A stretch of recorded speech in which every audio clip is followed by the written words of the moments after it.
देखो रिकॉर्डिंग का मैसेज क्या स्क्रीन शेयर है।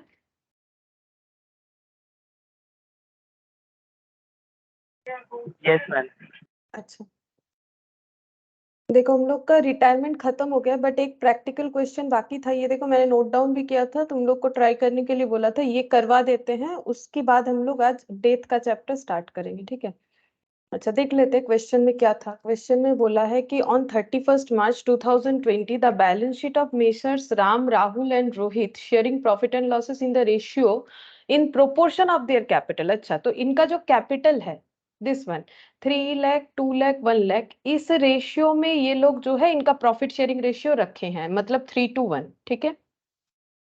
अच्छा फिर एक बैलेंस शीट जैसे दिया हुआ रहता है, कैपिटल है तीनों का, sundry creditor, land, building, machine, closing stock, sundry debtor, cash and bank balance. On 31st March 20, Ram desired to retire from the firm and the remaining partners decide to carry on.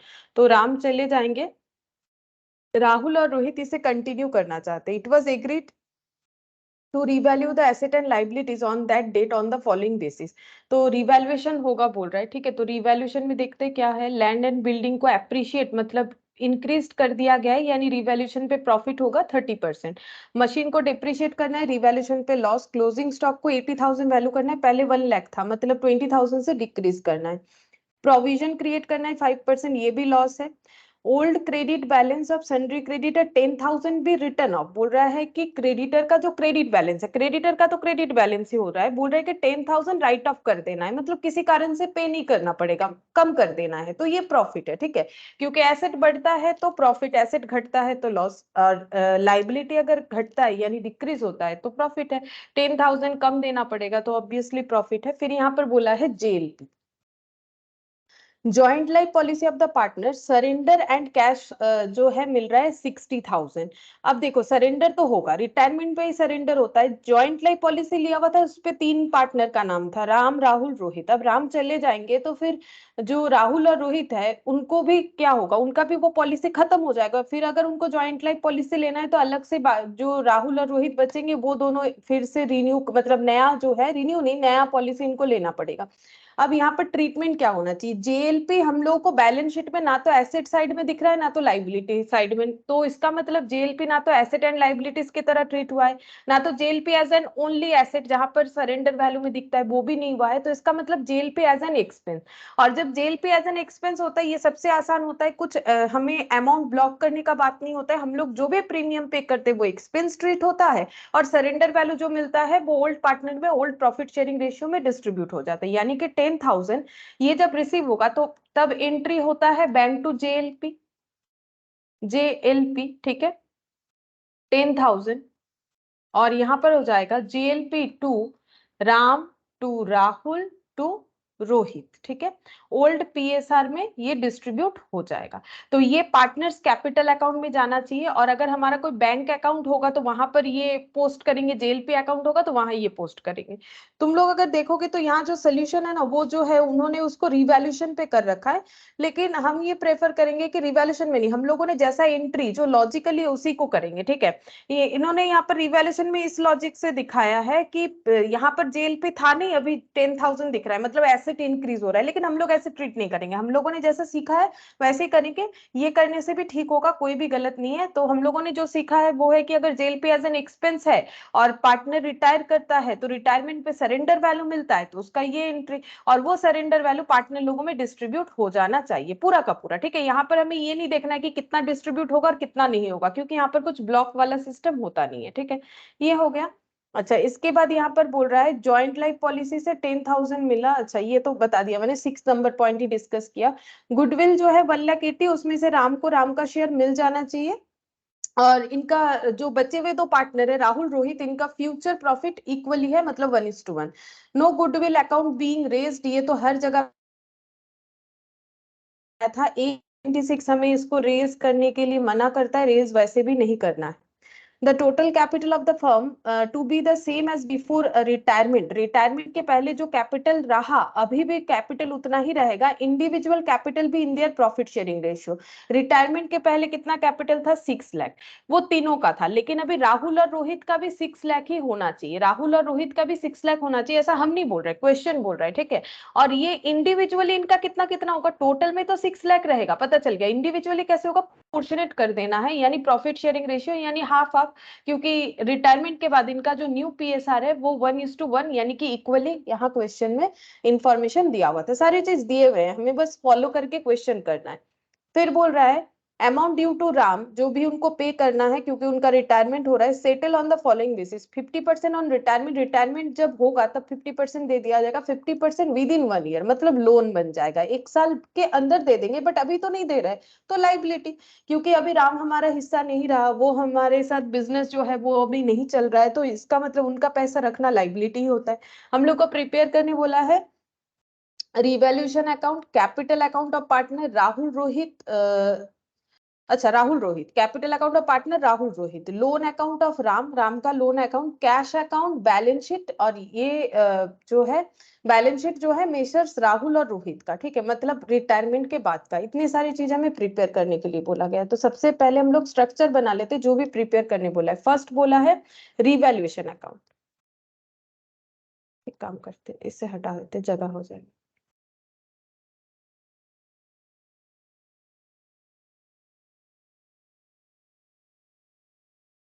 Revaluation account, revaluation account,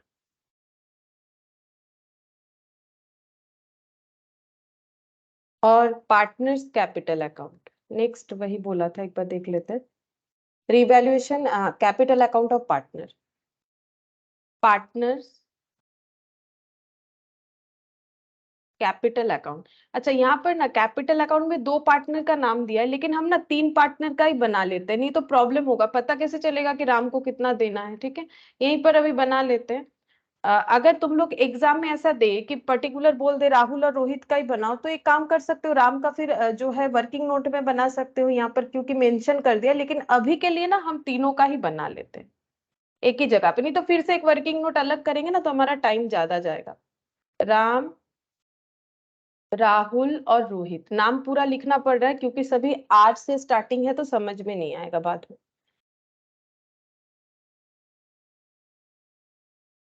ये हो गया capital account. अच्छा, इसके बाद capital account के बाद prepare करने बोला है बैलेंस शीट, कैश अकाउंट और बैलेंस शीट, तो यहाँ पर एक कैश अकाउंट बना लेते हैं,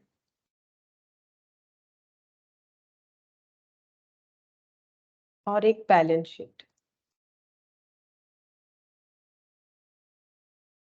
balance sheet as on 1/4/2020,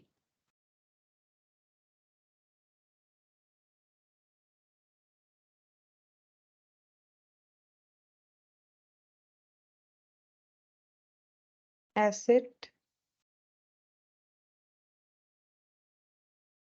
liabilities.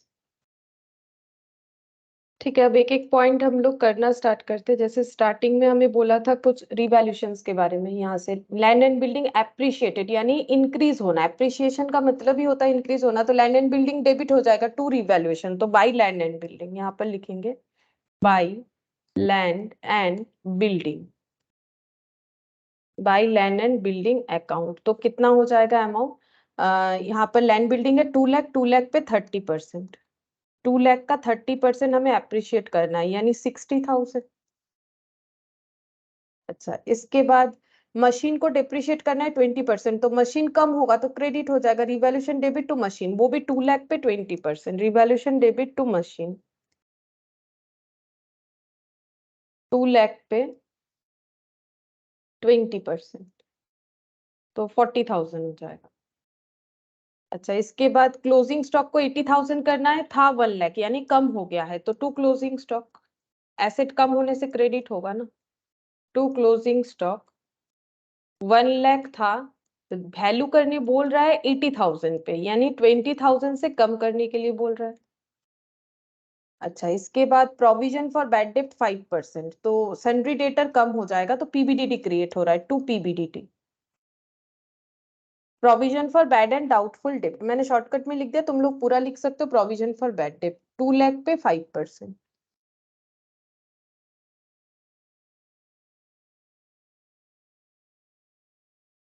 10,000।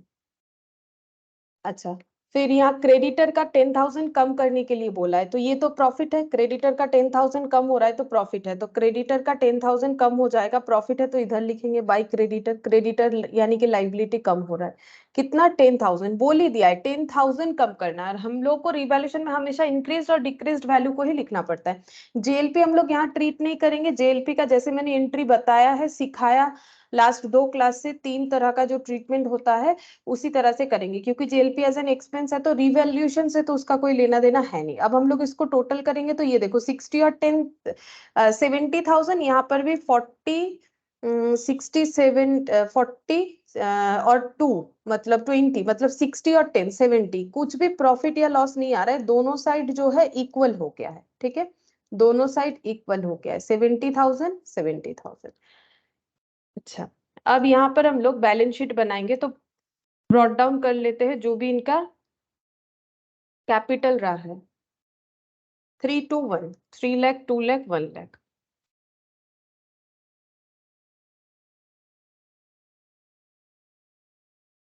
अच्छा, इसके बाद और क्या मिलना चाहिए? रिवैल्यूएशन का तो प्रॉफिट लॉस कुछ हुआ नहीं है, अनडिस्ट्रीब्यूटेड रिजर्व या प्रॉफिट कुछ भी नहीं दिख रहा है।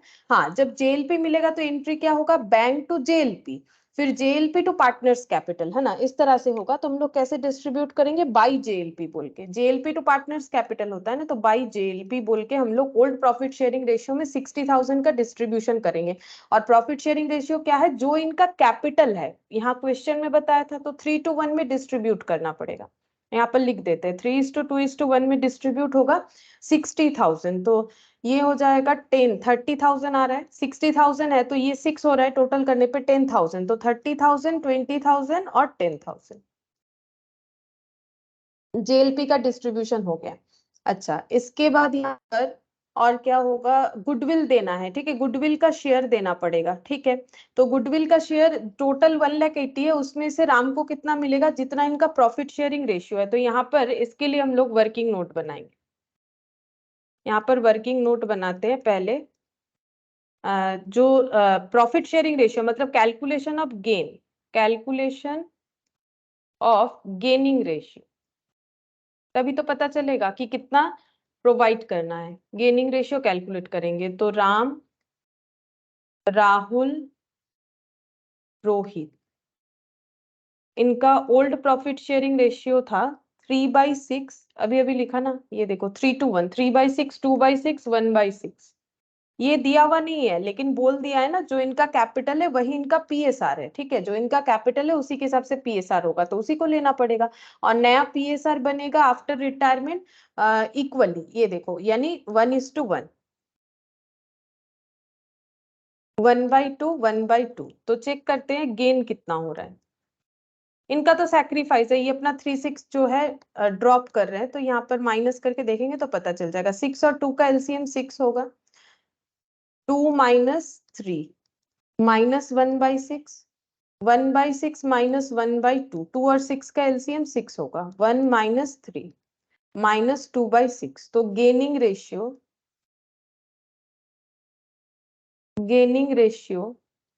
1/6:2/6, मतलब 1:2। ठीक है, तो share of Ram's goodwill, share of Ram's goodwill, total goodwill 1,80,000, उसमें से राम को उतना मिलना चाहिए जितना वो सैक्रिफाइस कर रहे हैं, जितना मतलब जो गिव अप होता है वही सैक्रिफाइस है, 3/6 इनको मिलना चाहिए। तो ये 90,000 हो जा रहा है। ठीक है, क्योंकि 3 से कैंसिल आउट करोगे तो 2 हो गया, और 1,80,000 डिवाइडेड बाई 2 90,000 हो गया। अच्छा, अब ये 90,000 ये दोनों 1:2 में कंपेंसेट करेंगे, तो 1/3 2/3। ठीक है, तो 1/3 का मतलब हो गया 30,000, 2/3 का मतलब हो गया 60,000। ठीक है, तो एंट्री क्या होता है? जिनको मिलता है उनका कैपिटल क्रेडिट होता है, मतलब ऐसे हो जाएगा, टू राम और राहुल पहले राहुल नाम था, राहुल उसके बाद रोहित, ठीक है। राहुल रोहित, अगर नाम गलत लिख देंगे तो अमाउंट भी गलत पुट हो जाएगा। तो राहुल का 30,000, राहुल 30,000 कंपेंसेट करेंगे और ये कंपेंसेट करेंगे 60,000 टू राम बोल के, हो जाएगा 90,000। ये तो मैंने रफली लिख दिया, इसको बस पोस्ट कर देना यहाँ पर, ठीक है। हमें तो जर्नल एंट्री बोला नहीं है, तो यहाँ पर हो जाएगा to Ram 30,000 60,000 by Rahul by Rohit.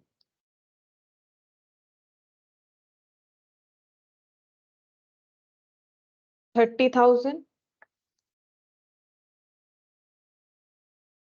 60,000। अच्छा, ये भी हो गया। इसके बाद हमें क्या करने के लिए बोला है, देखते हैं। इसके बाद हमें बोला है, यहाँ देखो हम लोग 7th नंबर तक कर चुके, ठीक है। फिर total capital of the firm is to be same as before retirement. तो अभी रिटायरमेंट के बाद भी वही कैपिटल रहेगा जो पहले था। इंडिविजुअल कैपिटल उनके प्रॉफिट शेयरिंग रेशियो में होगा। तो इसके लिए एक वर्किंग नोट बना के दिखा देते कैसे होगा। Working note number 2, after retirement total capital be 6 lakh just like before retirement. यही बोला है क्वेश्चन में, ठीक है। ये मैंने समझने के लिए लिख दिया, तुम लोग को ये लाइन लिखना जरूरी नहीं है, ठीक है। तो जस्ट लाइक बिफोर रिटायरमेंट जैसे था वैसे ही रहेगा। इंडिविजुअल कैपिटल कितना हो जाएगा, इंडिविजुअल कैपिटल, इंडिविजुअल कैपिटल मतलब जो पार्टनर बचे हुए हैं, यानी राहुल और रोहित, इनका कैपिटल कितना हो जाएगा। राहुल और रोहित इनका कैपिटल कितना हो जाएगा, कैसे कैलकुलेट करेंगे बता दिया है। प्रॉफिट शेयरिंग रेशियो पे होगा, जो कि नया रेशियो इनका हाफ हाफ है। तो ये हो जाएगा 3 लाख 3 लाख,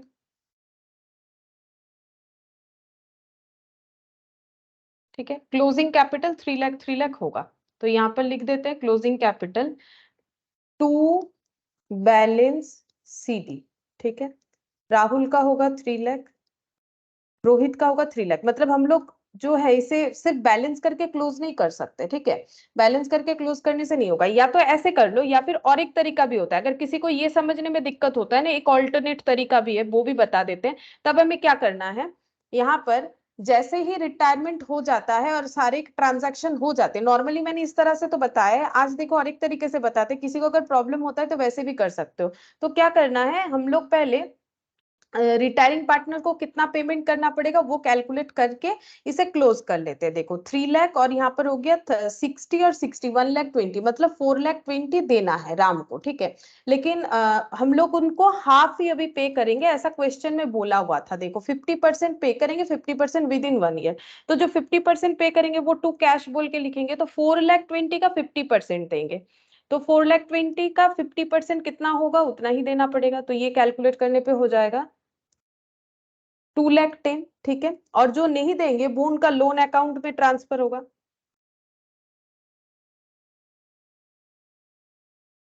ठीक है। अच्छा, अब हम लोग क्या करेंगे, इसको क्लोज कर लेंगे। क्लोज करने पे देखो, ये हम ऑल्टरनेट तरीका बता रहे हैं, ठीक। उनका कैपिटल आ रहा है 2,20,000,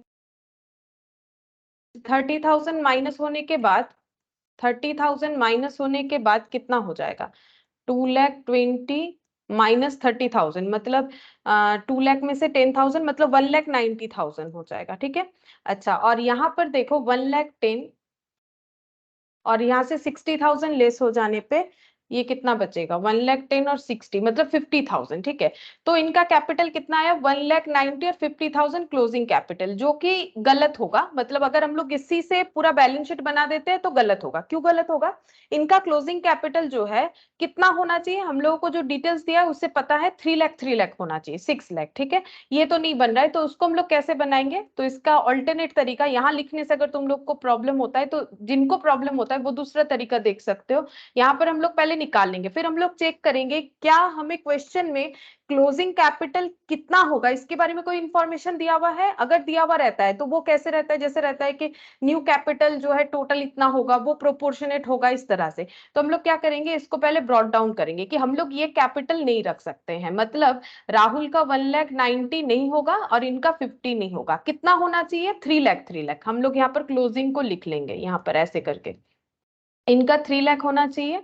ये कहाँ से मिला, वर्किंग नोट 3 से, क्वेश्चन में दिया हुआ था उससे हम लोगों ने वर्किंग नोट बनाया।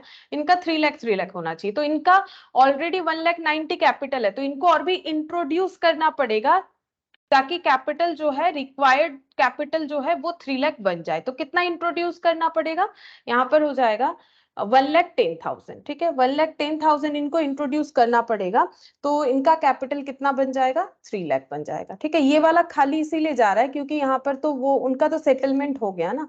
तो ये देखो 3 लाख।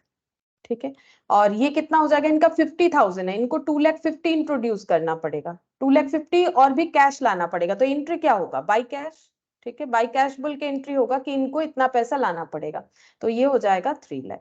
तब जाके इनका कैपिटल 3 लाख होगा। अब यही चीज हम क्या करते हैं, हम एक ही बार में करते हैं, तो हम उसको कैसे दिखाते हैं, सिंपल है, हम ये कैलकुलेट नहीं करते हैं। ठीक है, डायरेक्टली हम ये मतलब मान लो कि ये वाला नहीं होगा, ये लाइंस होंगे ही नहीं, फिर क्या हो जाएगा, यहाँ 3 लाख लिख दो, और ये ब्रॉट डाउन भी नहीं होगा, ये क्लोजिंग भी नहीं होगा, सिंपल ये बाई कैश बोल के आ जाएगा, फिर टोटल सारे कॉलम हो जाएंगे। एक ही बात है, अगर किसी को इस तरह से प्रॉब्लम होता है तो ऐसे भी कर सकते हो, एक ही बात है, कैश मिल जाएगा। ठीक है, तो यहाँ पर हम लोगों को ये कैश मिल गया कि इनको इतना इतना कैश लाना पड़ेगा। अब अगर हम लोगों को कैश अकाउंट बनाना है तो सबसे पहले हम लोग देखेंगे कि कैश का कोई ओपनिंग बैलेंस है कि नहीं है, 1 लाख, तो टू बैलेंस बीडी 1 लाख। अच्छा, कुछ कैश इंट्रोड्यूस हुआ है थ्रू पार्टनर। ठीक है, ये 1,10,000 और 2,50,000, तो cash account debit to Rahul's capital to Rohit's capital, to Rohit's capital 1,10,000 और 2,50,000। ठीक है, और जेएलपी का जो पैसा आया उसका भी एंट्री होना चाहिए, है ना। जेएलपी का जो पैसा आया उसका भी एंट्री होना चाहिए। उसका एंट्री क्या होता है, बैंक टू जेएलपी। अब यहाँ बैंक नहीं है, कैश है, तो कैश लिखना चाहिए, कैश टू जेएलपी, जो डिस्ट्रीब्यूट हम लोग कर चुके हैं 60,000। ठीक है, अच्छा, और राम को जो पेमेंट किया बाई राम्स कैपिटल, 50% जो पेमेंट हुआ उसका भी तो एंट्री यहाँ पर पोस्ट होगा। ये हो गया हम लोग का 2,10,000। अब चेक करेंगे बैलेंस कितना है, तो 1 लाख, 2 लाख, 2 और 2 4 लाख, 4 लाख, और यहाँ पर हो गया 60, मतलब 60 1,20,000, 4 लाख, 5,20,000। ठीक है, 5,20,000 टोटल कैपिटल इनका था, उसमें से 2,10,000 पेमेंट हो गया, तो बचेगा कितना, 3,10,000 बाई बैलेंस CD, 3,10,000 हो गया। तो देखो हम लोग का रिवैल्यूएशन अकाउंट भी बन गया, आसान था, पार्टनर्स कैपिटल भी बन गया, कैश अकाउंट भी बन गया। अब बाकी है सिर्फ बैलेंस शीट, बैलेंस शीट बनाने से ही हो जाएगा। अच्छा, बैलेंस शीट में लैंड एंड बिल्डिंग 30% एप्रिशिएट हुआ है, तो लैंड बिल्डिंग कितना हो रहा है देखते हैं। लैंड बिल्डिंग जो है पहले था कितना, 2 लाख, 30% बढ़ा है यानी 60,000। रिवैल्यूएशन में चेक कर सकते हो, ठीक है, 60,000 ही लिखा हुआ था हम लोगों ने, 2,60,000 हो जाएगा। अच्छा, तो इसके बाद लैंड एंड बिल्डिंग के बाद मशीन, मशीन कम हुआ है, लिख लेते कितना था, कितना, मशीन भी 2 लाख था, इसको तो हम लोग ऐसे भी लिख सकते हैं, मशीन 2 लाख था, लेस डेप्रिसिएशन, जैसा प्रेजेंटेशन करना चाहोगे, less depreciation eight the rate of 20%, यानी कि 40,000, और ये हो जाएगा 1,60,000, 1,60,000 डेप्रिसिएशन। अच्छा, क्लोजिंग स्टॉक को 80,000 रखना है, क्लोजिंग स्टॉक 80,000। ये ऐसे होगा, अगर लिखना चाहे तो हम लोग 1 लाख में से 20,000 हट जाएगा, इतना हमें कम करने के लिए बोला है। क्लोजिंग स्टॉक के बाद डेटर, डेटर में पीबीडीडी 5%, तो यहाँ पर लिखेंगे debtor less PBDD at the rate of 5%। Debtor कितना है? डेटर है 2 लाख, 2 लाख पे 5%, 10,000, 1,90,000। और एंड में है cash and bank balance, cash and bank balance. ये हम लोगों ने अकाउंट में यहाँ किया हुआ है, तो यहाँ से देख के लिख लेंगे 3,10,000। अगर नहीं होता तो यहाँ पर हम लोग वर्किंग मतलब इसके अंदर ब्रैकेट दे के कर सकते थे, तो हमारे पास तो है अवेलेबल, तो वहां से लिख लेते 3,10,000। अब कर लेते टोटल, और तो कुछ लिखना है नहीं। अच्छा,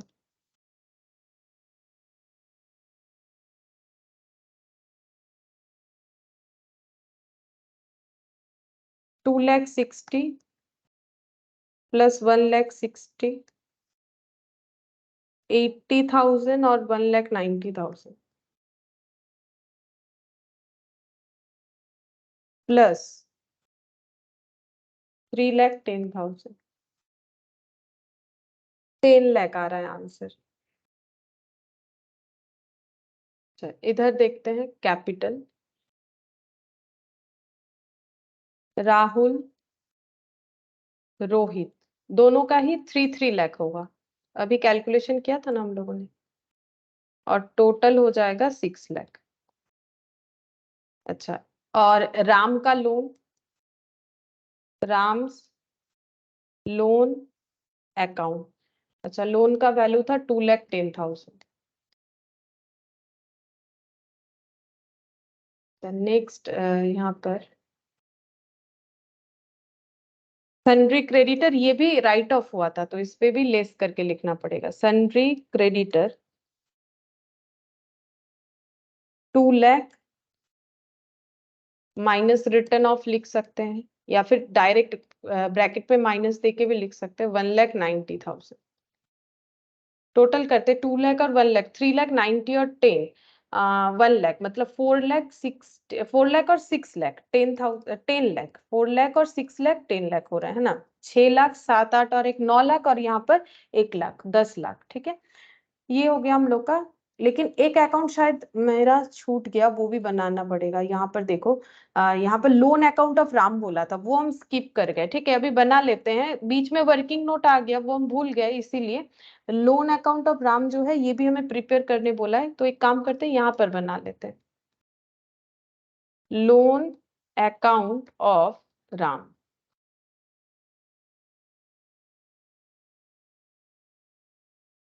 अच्छा, तो लोन कितना हुआ है ये देखना पड़ेगा पहले।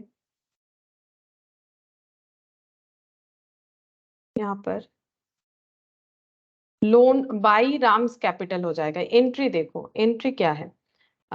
ये रहा Ram's capital account debit to Ram's loan account, है ना।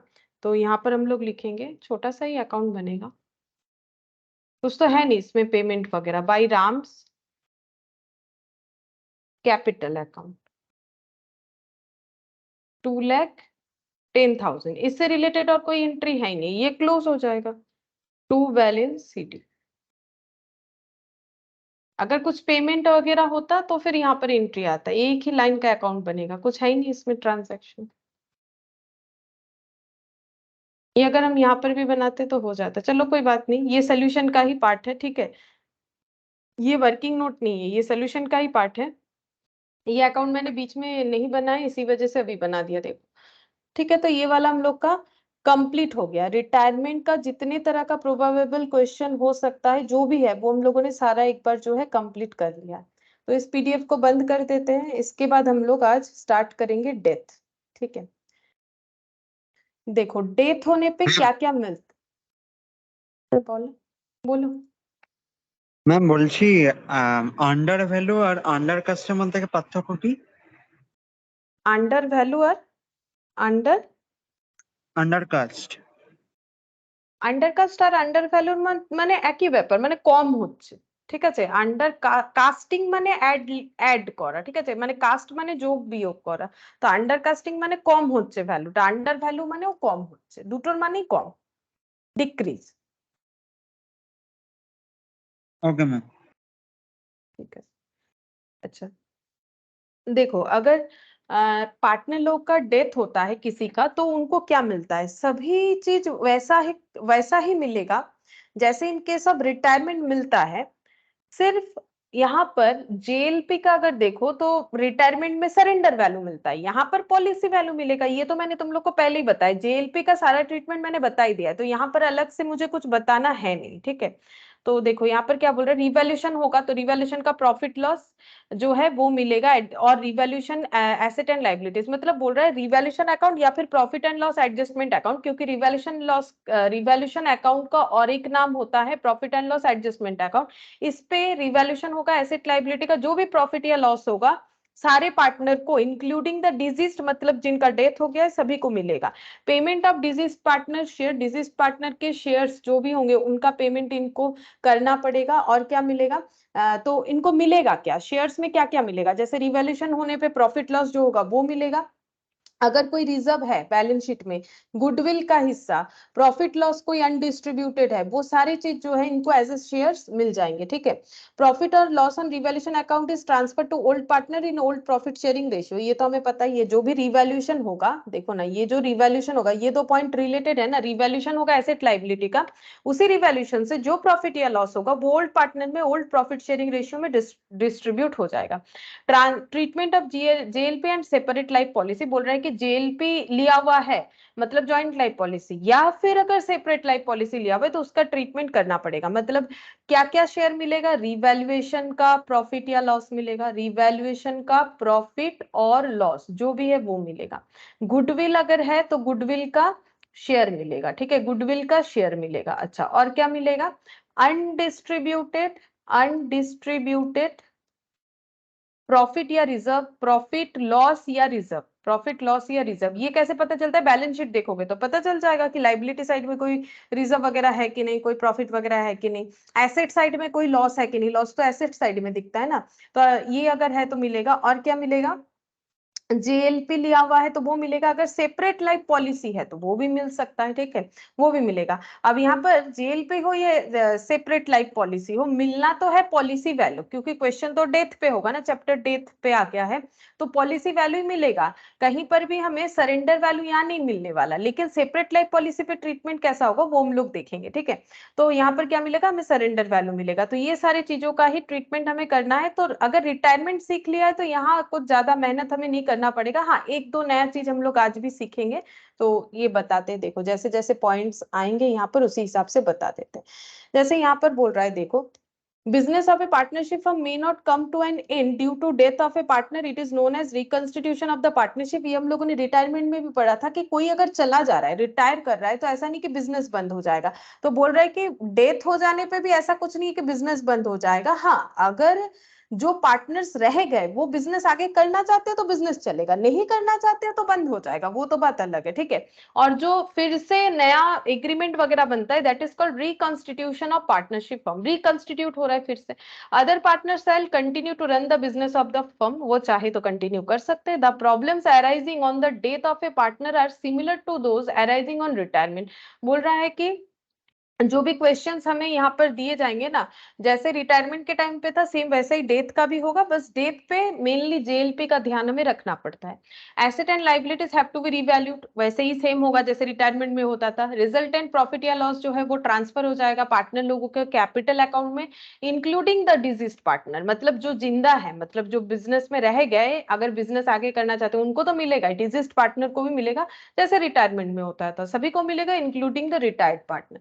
Goodwill is dealt with exactly in the way already discussed in the case of retirement in the earlier unit। जैसे गुडविल डील होता था, मतलब कैसे होगा, गुडविल का जो शेयर मिलना चाहिए डिजीज्ड पार्टनर को वो उनको मिल जाएगा, कंपेंसेट कौन करेगा, गेनिंग पार्टनर करेगा, ठीक है।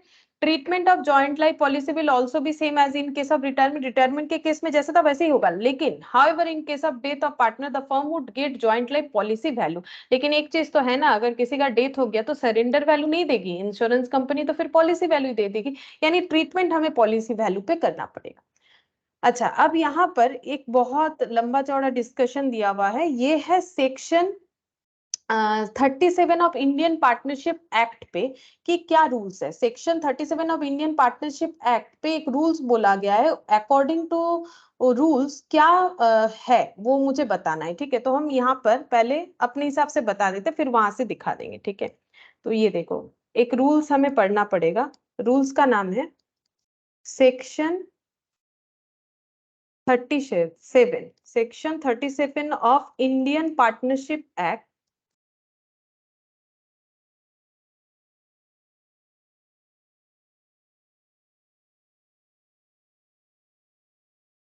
इंडियन पार्टनरशिप एक्ट 1932, ठीक है। अच्छा, इसमें क्या बोला है, इसके लिए हम लोग एक एग्जाम्पल दिया हुआ है, उसको फॉलो कर सकते हैं। लेकिन उसके पहले यहाँ पर लिख लेते हैं, देखो करना क्या है। यहाँ पर आउटगोइंग पार्टनर पहले लिख लेते हैं। Outgoing partner has option to receive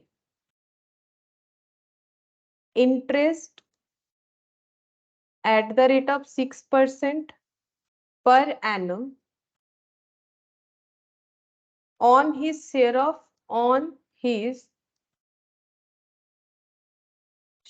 of property of the firm, property of the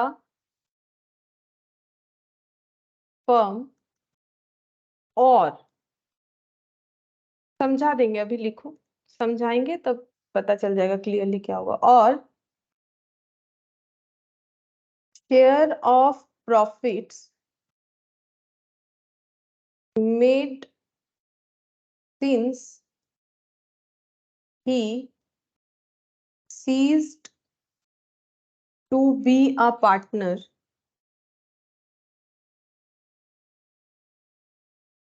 as may be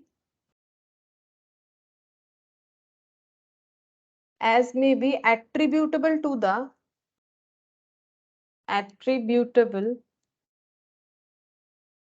to the use of his share of property, of his share of property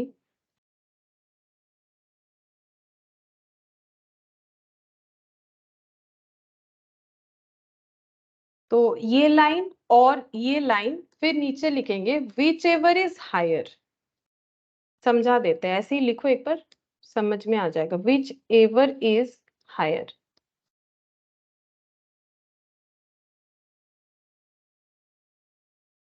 ठीक है।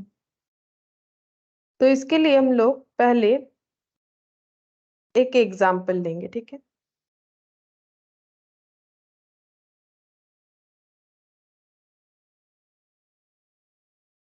Example समझाने के लिए,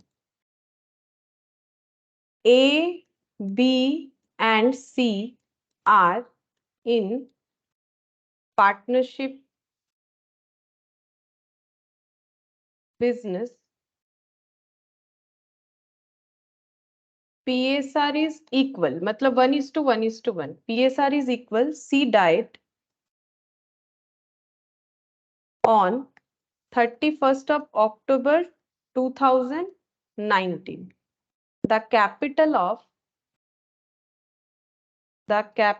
of the partners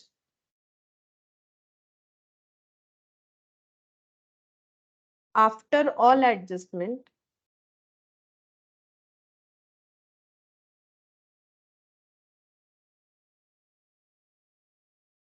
stood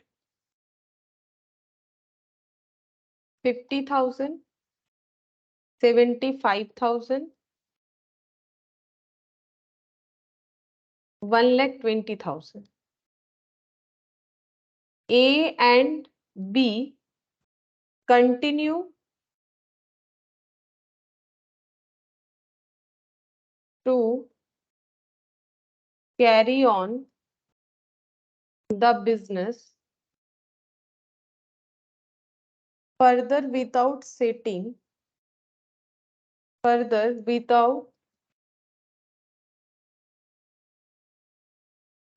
the account of C. Setting the account of C. Final payment to C's legal representative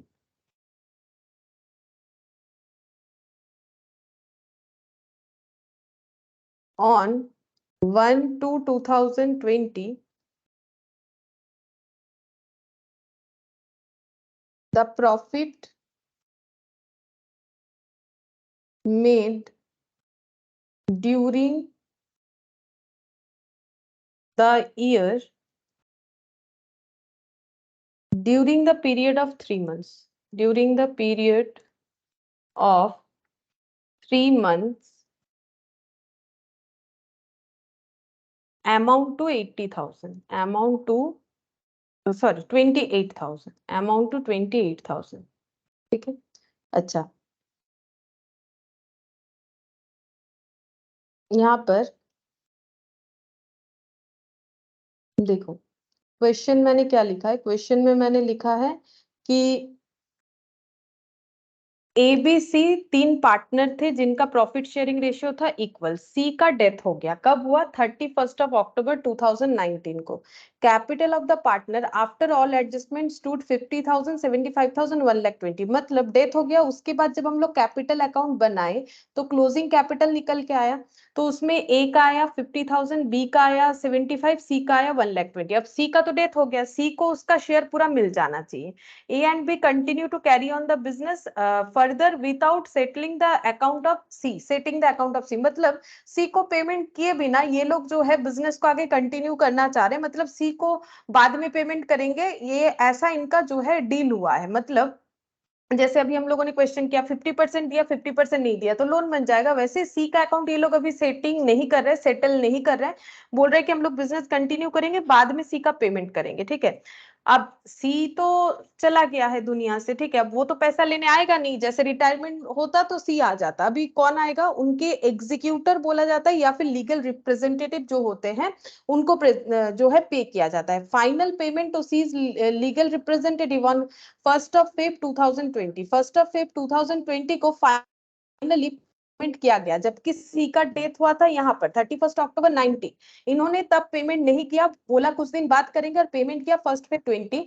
the profit made during the period of 3 months 28,000. और इस 3 months में profit हुआ है. अब ये कौन सा 3 months बोल रहा है? अब क्वेश्चन को देखो, हम ड्रॉ करते हैं तो समझ में आ जाएगा. देखो यहाँ पर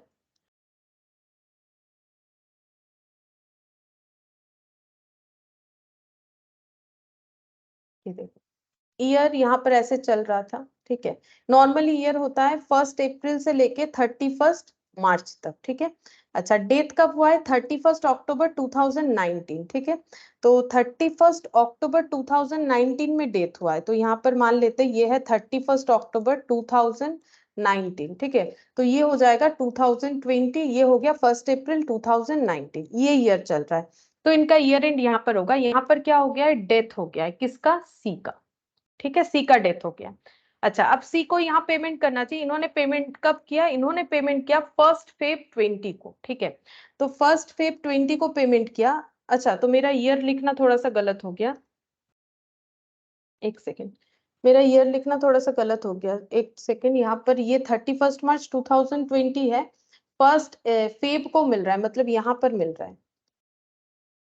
अच्छा, यहाँ पर मिल रहा है. अच्छा, यहाँ मिल रहा है. पेमेंट यहाँ पर मिल रहा है. ठीक है. ठीक ही किया है मैंने. पेमेंट यहाँ पर मिला है. सी का पेमेंट यहाँ पर किया है. Payment of C's legal representative. अब चीज को समझो. यहाँ पर अक्टूबर से लेके फेब तक, अक्टूबर तो खत्म हो गया था, 31 को उनका डेथ हुआ. तो उसके बाद से नवंबर, दिसंबर, जैन, 3 months. क्योंकि फेब का फर्स्ट मंथ, ये 3 months, ये वाला 3 months है. ये 3 months क्वेश्चन में दिया हुआ है ना, ये 3 months है. ये 3 months में प्रॉफिट अर्न हुआ है. यहाँ पर लिखते हैं प्रॉफिट अर्न हुआ है बिजनेस का 28,000. ऐसा हमें बताया गया है. मतलब क्या हुआ? देखो यहाँ पर बिजनेस चल रहा था. पार्टनर 3 थे, ए बी सी. सोच के देखो, यहाँ पर जब हमारा बिजनेस कंटिन्यूएशन फॉर्मेशन में था, ये पूरे सिचुएशन में 3 पार्टनर थे, ए प्लस बी प्लस सी. यहाँ पर सी का डेथ हो गया, इसके बाद बिजनेस आगे चला और A प्लस B इस बिजनेस को चलाते गए। इसके बाद से ये क्रॉस जो मैंने दिखाया डेथ हो गया सी का, ये लो सी का डेथ हो गया, ठीक है, सी का डेथ हो गया है।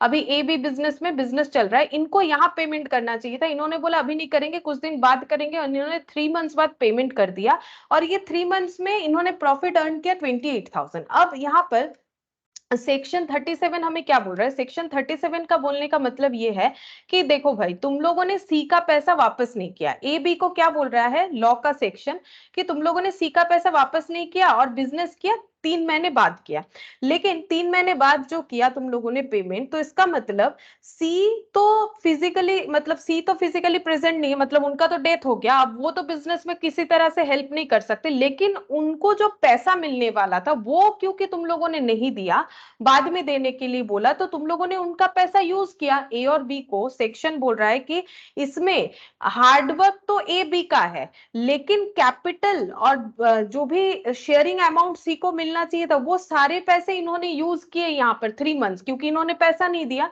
तो इसीलिए सी को जो है इसका इस प्रॉफिट का हिस्सा मिलना चाहिए। तो क्या बोल रहा है देखो यहाँ पर section, outgoing partner has option to receive interest at the rate of 6% per annum on his share of profit of the firm, ठीक है, तो जो प्रॉफिट अर्न हुआ उस पे उनको 6% जो है क्या मिलेगा, 6% जो है इनको इंटरेस्ट मिलेगा, ये मिल सकता है, या फिर share of profit made since he ceased to be a partner as may be attributable to use of his share of property. बोल रहा है कि इनका जो प्रॉपर्टी मतलब इनका जो अमाउंट इनको मिलना चाहिए था वो यूज इन्होंने किया, तो इसका शेयर्स इनको मिलना चाहिए। मतलब हम करके दिखा रहे हैं, देखो इनके पास दो ऑप्शन है, सी के जो लीगल रिप्रेजेंटेटिव है इनके पास दो ऑप्शन है, क्या है ये पहले बोल रहे हैं, देखो सेक्शन 37 क्या बोला है, सी के डेथ के बाद सी का पैसा यूज कर रहे हो क्योंकि बिजनेस आगे कर रहे हो और उनका पेमेंट नहीं देके, तो सी को भी इसका हिस्सा देना पड़ेगा। हाँ सी है नहीं प्रेजेंट यहाँ पर क्योंकि सी तो चला गया, दुनिया छोड़ के ही चला गया, तो सी कैसे काम करेगा, लेकिन फिर भी सी का हिस्सा अगर नहीं दे रहे हो तो सी का हिस्सा यूज कर रहे हो, इसका ऑल्टरनेट जो मतलब मीनिंग ये हो गया, सी का पैसा नहीं दे रहे हो तो 3 महीने तक तो सी का पैसा भी यूज किया जिससे 28,000 कमा लिया। अब इसमें सी का शेयर है, कितना मिलेगा सी का शेयर, या तो ये कैलकुलेट करो या फिर ये कैलकुलेट करो, दोनों में जो ज्यादा होगा वही मिलेगा। अब हम लिख के दिखा रहे कैसे कैलकुलेशन होगा।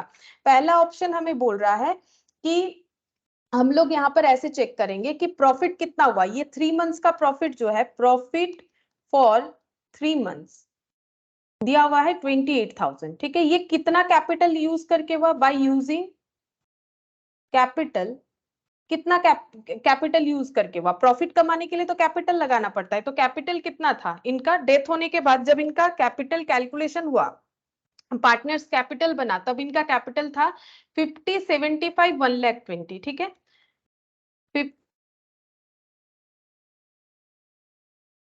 20 टोटल करेंगे कितना हो जाएगा, 1,70,000 और ये 1,45,000 हो जाएगा, 2,45,000 हो जाएगा, ठीक है।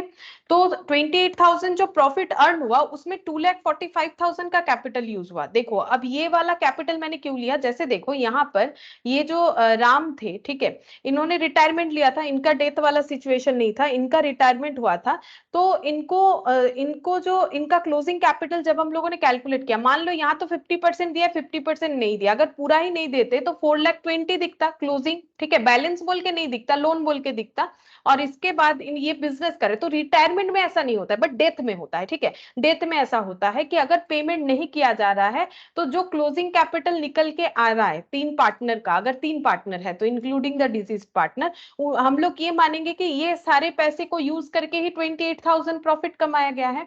अब इसमें से हम लोग सी का शेयर निकालेंगे, वो कैसे निकालेंगे, सी शेयर कैसे निकलेगा, तो यूनिटरी मेथड, देखो 2,45,000 कैपिटल यूज करके अगर 28,000 प्रॉफिट कमाया जा सकता है, देखो 2,45,000 कैपिटल यूज करके अगर 28,000 प्रॉफिट कमाया जाता है, तो 1 रुपए का कैपिटल यूज करके, ये कैपिटल है ये प्रॉफिट है, ठीक है, तो कितना प्रॉफिट कमाया जाएगा, कम, 28,000 डिवाइडेड बाय 2,45,000, तो ऐसे लिखेंगे 28,000 डिवाइडेड बाय 2,45,000, ये रेशियोज बन गया है ना, कि 2,45,000 कैपिटल लगा कि इतना प्रॉफिट, तो इसका मतलब सी का कितना था, सी का था ये 1,20,000, ठीक है, सी का कैपिटल था 1,20,000, तो 1,20,000 जो कैपिटल यूज हुआ ये फिर कैसे हो जाएगा, 28,000 डिवाइडेड बाई 2,45,000 इंटू 1,20,000, यहाँ पर लिख देते हैं into 1,20,000 unitary method.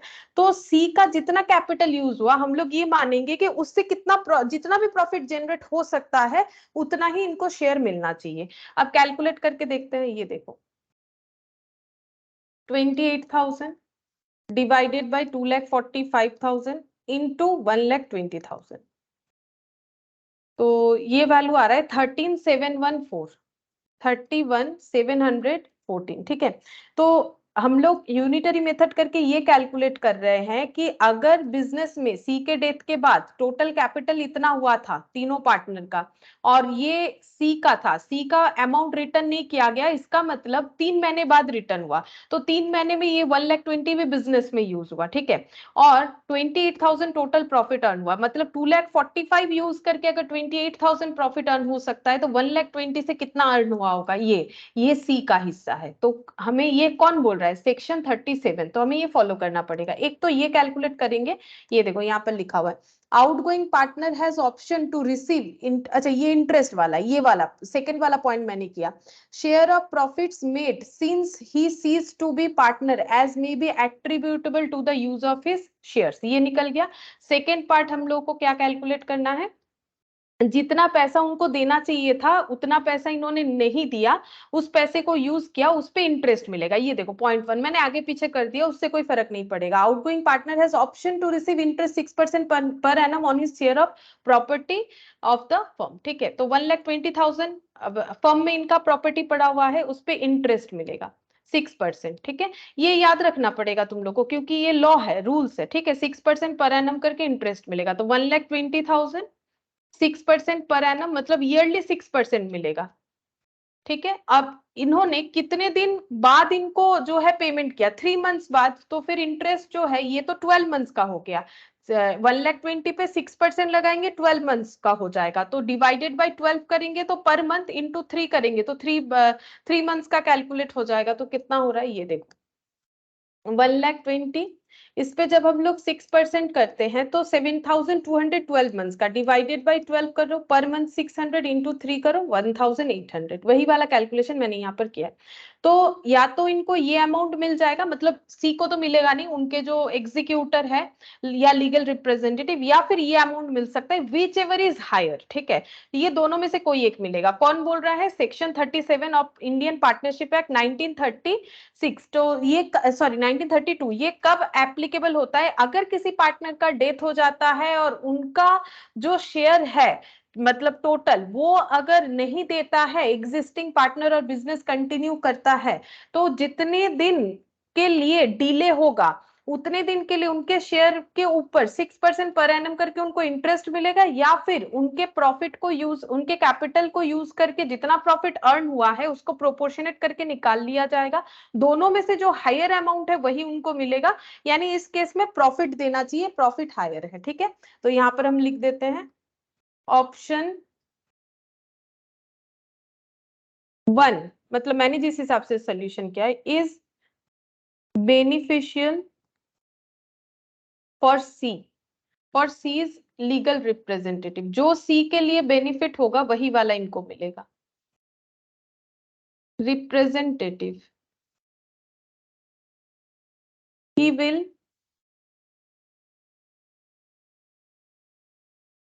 necessarily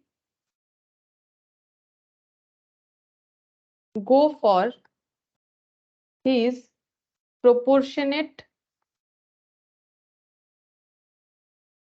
share in profit, ठीक है। तो प्रॉफिट का हिस्सा इन्हें मिल जाएगा।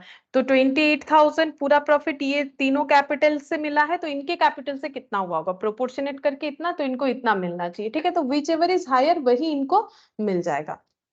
यहाँ पर देखो उसी चीज को यहाँ डिटेल्स में लिखा हुआ है, as per provision section 37 Indian Partnership Act, where any member of a partner has died or otherwise ceased to be a partner and the surviving or continuing partner carry on the business of the firm with the property of the firm without any financial settlement of account as between them and outgoing partner or his estate, then in the absence of a contract to the contrary, the outgoing partner or his estate is entitled at the option of himself or his representative to such share of the profit made since he ceased to be partner as may be attributable to the use of his share of property of the firm to interest at the rate of 6% per annum on the amount of his share in the property of the firm। यही वाला चीज मैंने लिखा दिया था यहाँ पर, वही बोला है कि देखो जब भी कोई पार्टनर जो है उसका डेथ हो जाता है या फिर ceased to be a partner हो जाता है, तो सर्वाइविंग पार्टनर या फिर कंटिन्यूइंग पार्टनर अगर बिजनेस कैरी ऑन किए जा रहे हैं without settlement the outgoing without settlement of accounts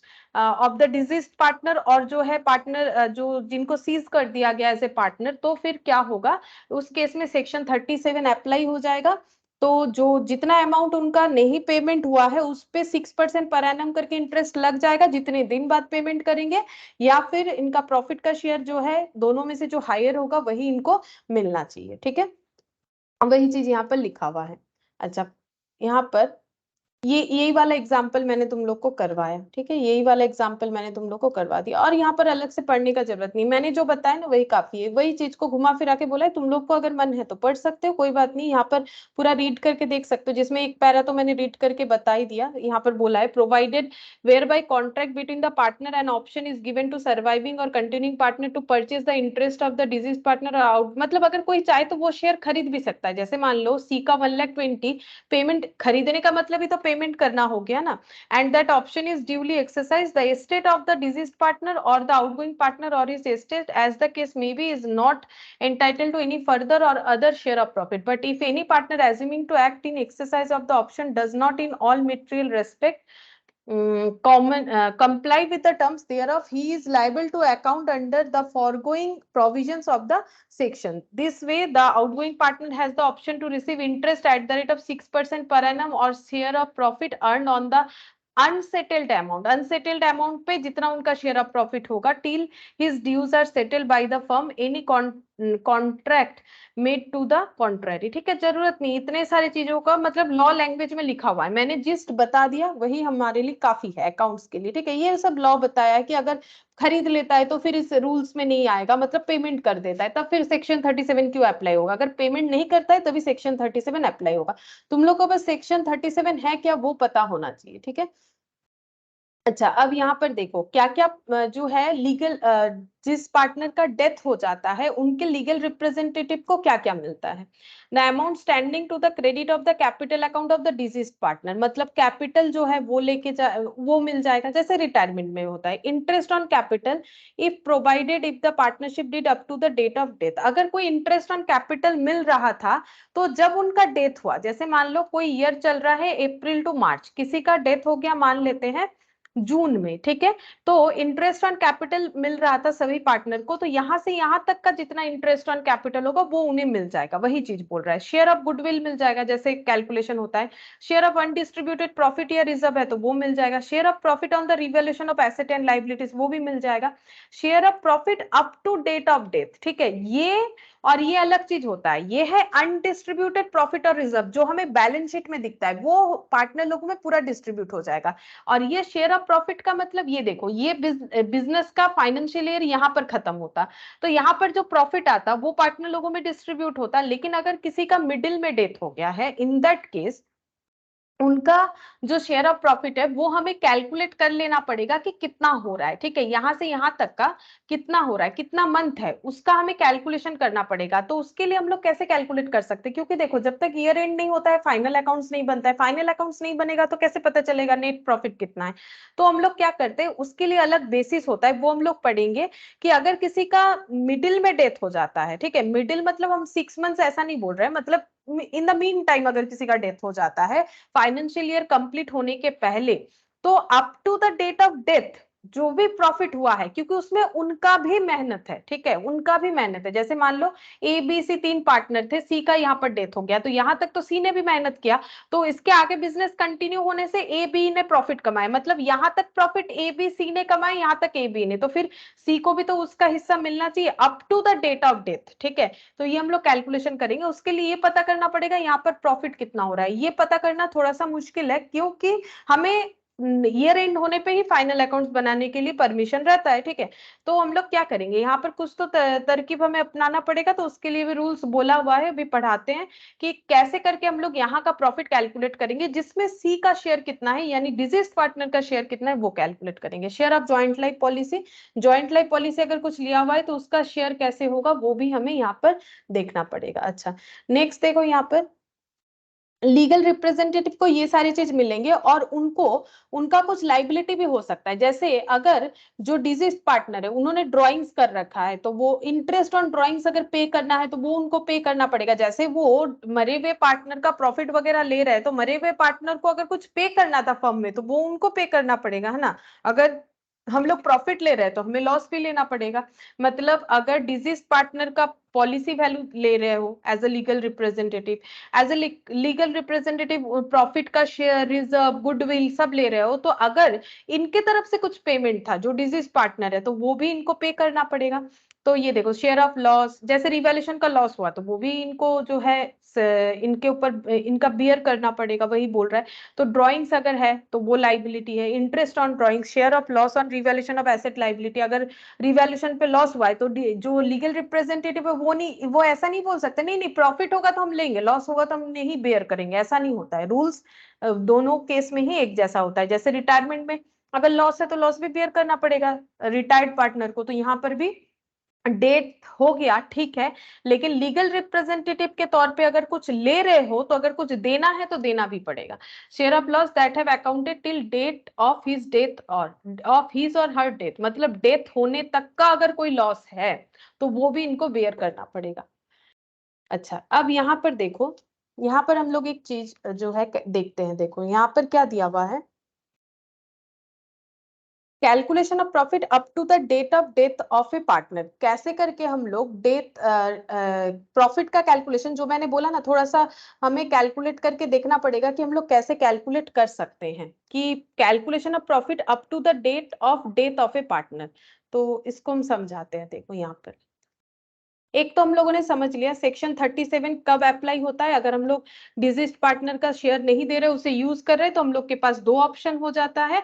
या तो हम लोग जो है जितना इनका शेयर यूज करके प्रॉफिट कमाए हैं उसमें उनका हिस्सा उनको देना पड़ेगा, या फिर इंटरेस्ट जो है 6% देना पड़ेगा, जो अमाउंट ज्यादा होगा वही फर्म को पे करना पड़ेगा। अभी नेक्स्ट हम लोग यहाँ पर पढ़ेंगे कि अगर मतलब ये सिचुएशन कब अराइज होगा, calculation of profit up to date of partner. अभी हम लोग पढ़ेंगे calculation of profit up to date of up to the date of death of a partner मतलब देखो एग्जाम्पल लेते हैं, समझ में आ जाएगा।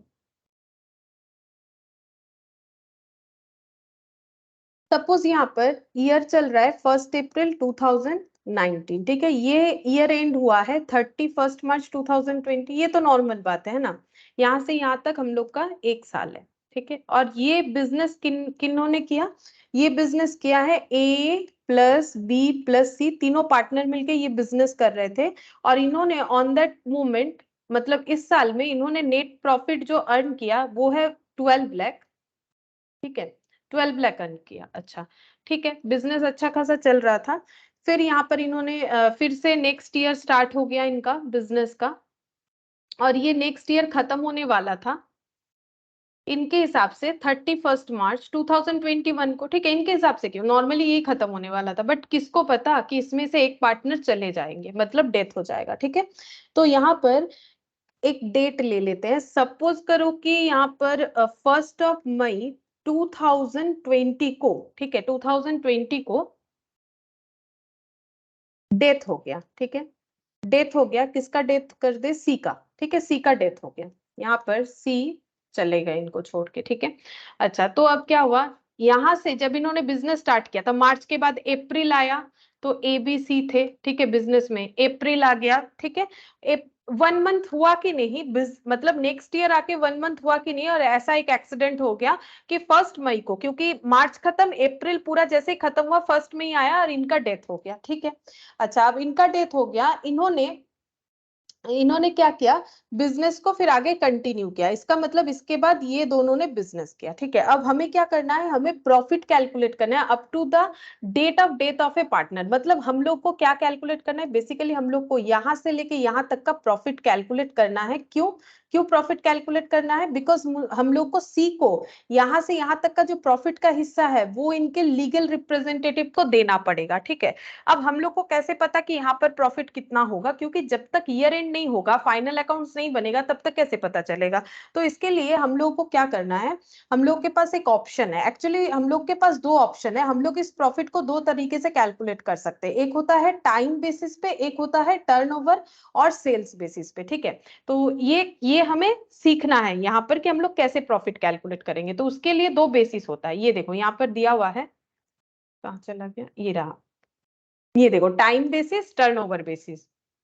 फिर यहाँ हाईलाइट किया है टाइम बेसिस पे कैसे कैलकुलेट होगा, तो हम सिखाते हैं। देखो टाइम बेसिस पे कैसे कैलकुलेट होगा, तो यहाँ पर पहले लिख लेते हैं, दो तरीका है, टाइम बेसिस और दूसरा तरीका है टर्नओवर और सेल्स। टर्नओवर का मतलब ही सेल्स होता है, ठीक है, टर्नओवर बेसिस। तो टाइम बेसिस पे कैसे होगा, पहले टाइम बेसिस लिखते हैं, इसका रूल्स लिखते हैं पहले। It is assumed that, it is assumed that profit has been earned uniformly. Uniformly का मतलब होता है एक ही जैसा, uniformly throughout the year, throughout the year, ये टाइम बेसिस हो गया, ठीक है। अच्छा, और दूसरा होता है टर्नओवर बेसिस। टर्नओवर बेसिस और सेल्स बेसिस। अच्छा, इसमें कैसे होगा, इसमें we should take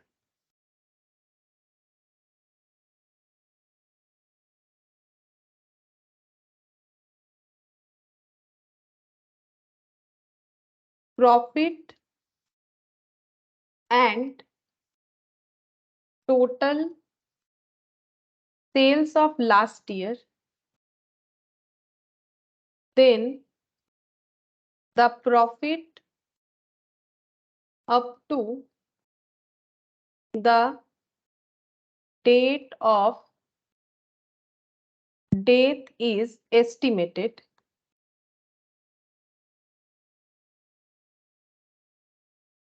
on the basis of last year, on the basis of last year sales. Profit is to be earned, profit is to be earned uniformly at the same rate. ठीक है, मैंने rules तो लिखवा दिया, अब समझाते हैं कैसे करके एप्लीकेबल होगा, ठीक है। पहले ये टाइम बेसिस वाला समझा देते हैं। तो टाइम बेसिस वाले का एग्जांपल देखो, एग्जांपल से समझा देते हैं। देखो यहाँ पर ये ऐसे हो गया, सेम टाइप ऑफ एग्जांपल ले रहे हैं जो मैंने इस चीज को समझाने के लिए लिया था कि एक्चुअली यहाँ पर हमें सीखना क्या है, ठीक है।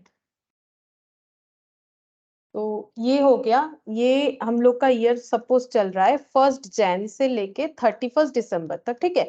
तो मार्च टू अप्रैल भी हो सकता है, सॉरी अप्रैल टू मार्च भी हो सकता है, मैंने यहाँ पर जैन टू दिसंबर लिया। 3 पार्टनर थे, ए बी और सी, ठीक है।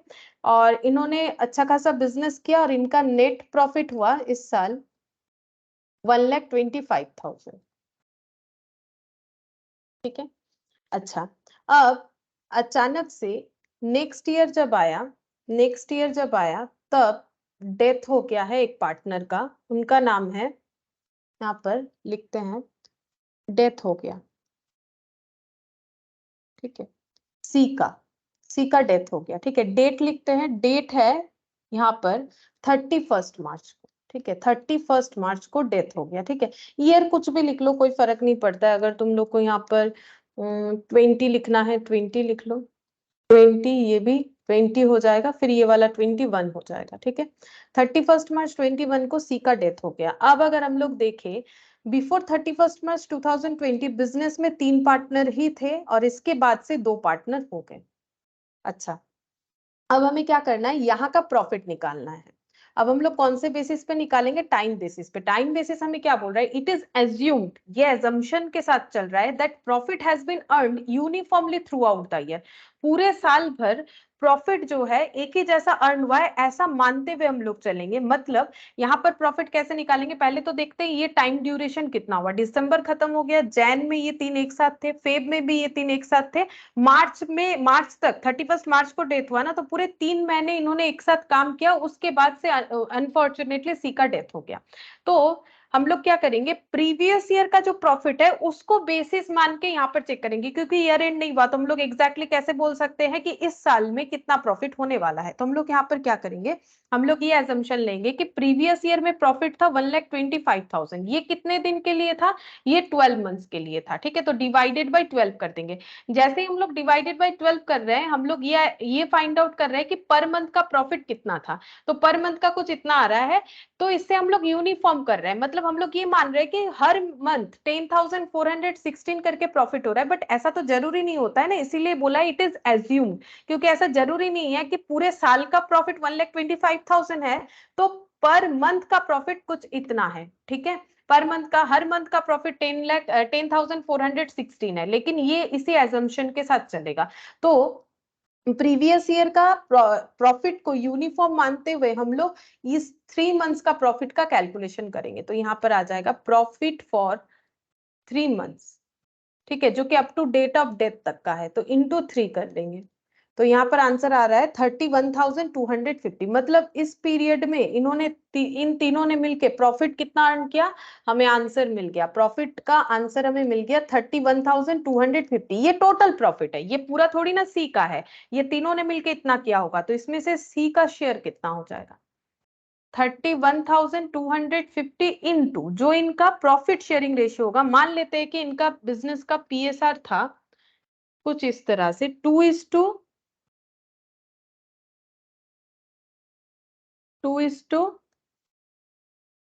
नहीं, ये 2 ले लेते हैं,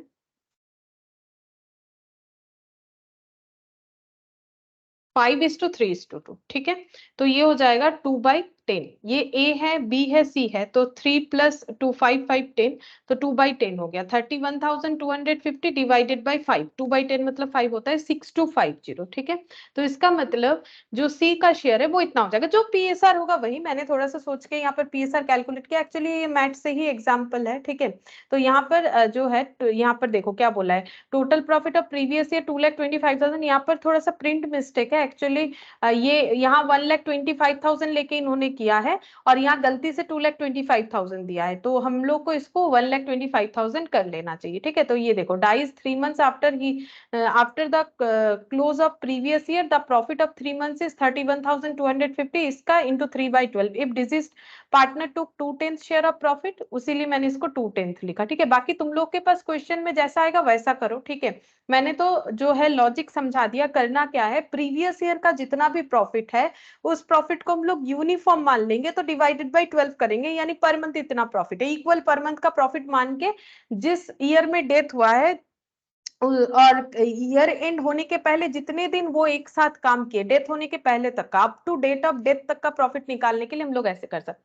अब मान लो किसी का डेथ अगर 31 दिसंबर को ही होता, सी का डेथ, तब ये केस एपियर नहीं करता, ठीक है। तब ये केस एपियर नहीं करता अगर सी का डेथ, क्योंकि तब तो फाइनल अकाउंट्स बन जाता, पता भी चल जाता। लेकिन नॉर्मली क्वेश्चन में ये नहीं रहता है, ठीक है, कि एकदम एंड में डेथ हुआ है, ऐसा नहीं रहता है, ठीक है।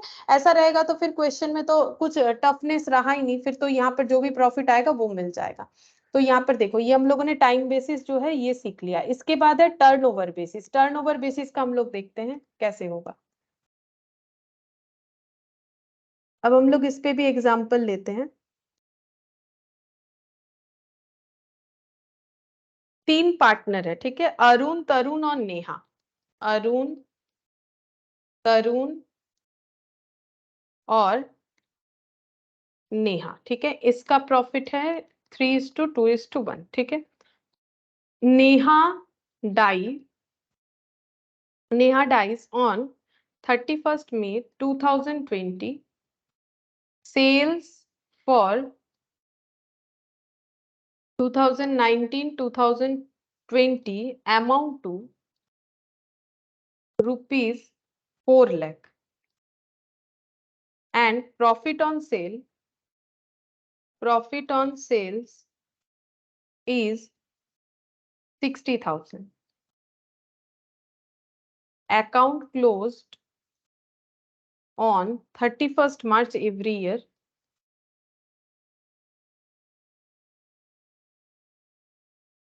Sales from 1/4/20 to 31st of May 2020 is 2 lakh. ये हमें इंफॉर्मेशन दिया हुआ है, ठीक है। हम लोग को प्रॉफिट कैलकुलेट करना है up to the date of death, ठीक है, प्रॉफिट कैलकुलेट करना है up to the date of death, और हम लोग को कौन सा मेथड यूज करना है, अब हम लोग सेकेंड वाला मेथड यूज करेंगे, ठीक है। पहले ड्रॉ कर लेते हैं क्वेश्चन में क्या क्या इंफॉर्मेशन गिवन है।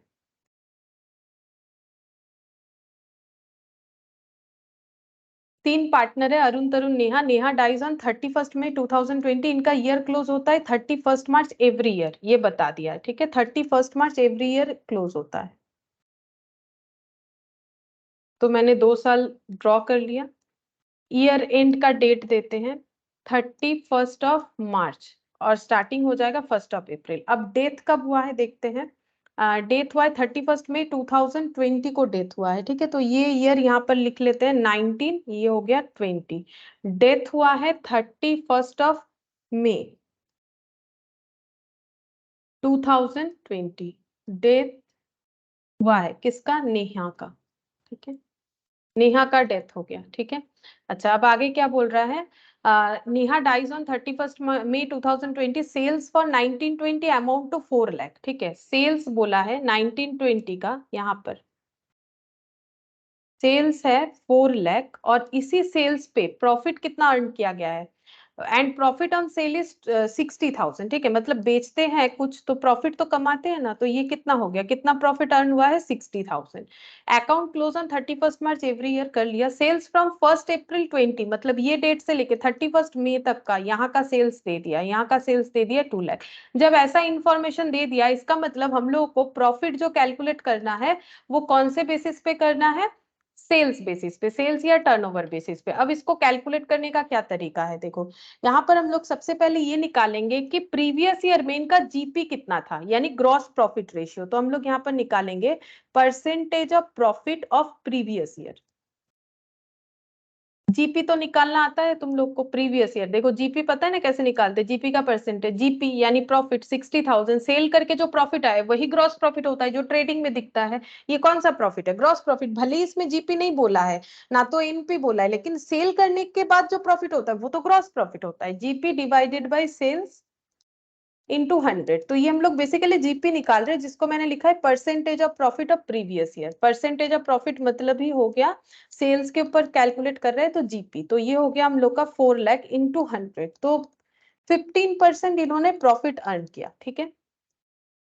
अच्छा, इसके बाद जो डेथ हुआ और उसके पहले, मतलब यहाँ पर 3 पार्टनर थे, अरुण, तरुण, नेहा, ठीक है। यहाँ पर 3 पार्टनर थे, अरुण, तरुण और नेहा। यहाँ पर भी, यहाँ तक भी 3 पार्टनर थे, अरुण, तरुण और नेहा, और तीनों ने मिलके इतना सेल करवा दिया, ठीक है। अच्छा, अब इस सेल पे कितना प्रॉफिट है ये हम लोग कैलकुलेट करेंगे। तो यहाँ पर कैलकुलेट करते हैं profit on sales from 1st April 20 से लेके 31st of May 20 तक का प्रॉफिट चेक करते हैं, कितना हो जाएगा 2 लाख इंटू 15%। तो ये कितना हो जाएगा 2 लाख इंटू 15% करने से, क्योंकि 15% प्रीवियसली प्रॉफिट था, तो ये हो जाएगा हम लोग का 2 लाख पे 15%।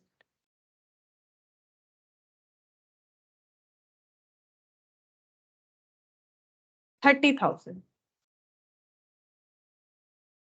अच्छा ये 2 लाख नहीं था, सॉरी, ये क्वेश्चन में ना 1 लाख कर लो, ये थोड़ा सा मैंने गलत लिख दिया है। मतलब 2 लाख से भी कर सकते हैं, लेकिन क्वेश्चंस का डिटेल्स के हिसाब से इसे मुझे 1 लाख करना है। 1 लाख कर लो, ठीक है। ये 2 लाख नहीं है, ये क्वेश्चन में 1 लाख है, ठीक है। तो यहाँ पर जितना रहेगा उतना ही कर लेंगे, ये क्वेश्चन मैथ से ही लिया मैंने, 1 लाख है, ठीक है। 1 लाख लिख लो, 1 लाख पे 15%, 1 लाख पे 15% यानी कि 15,000।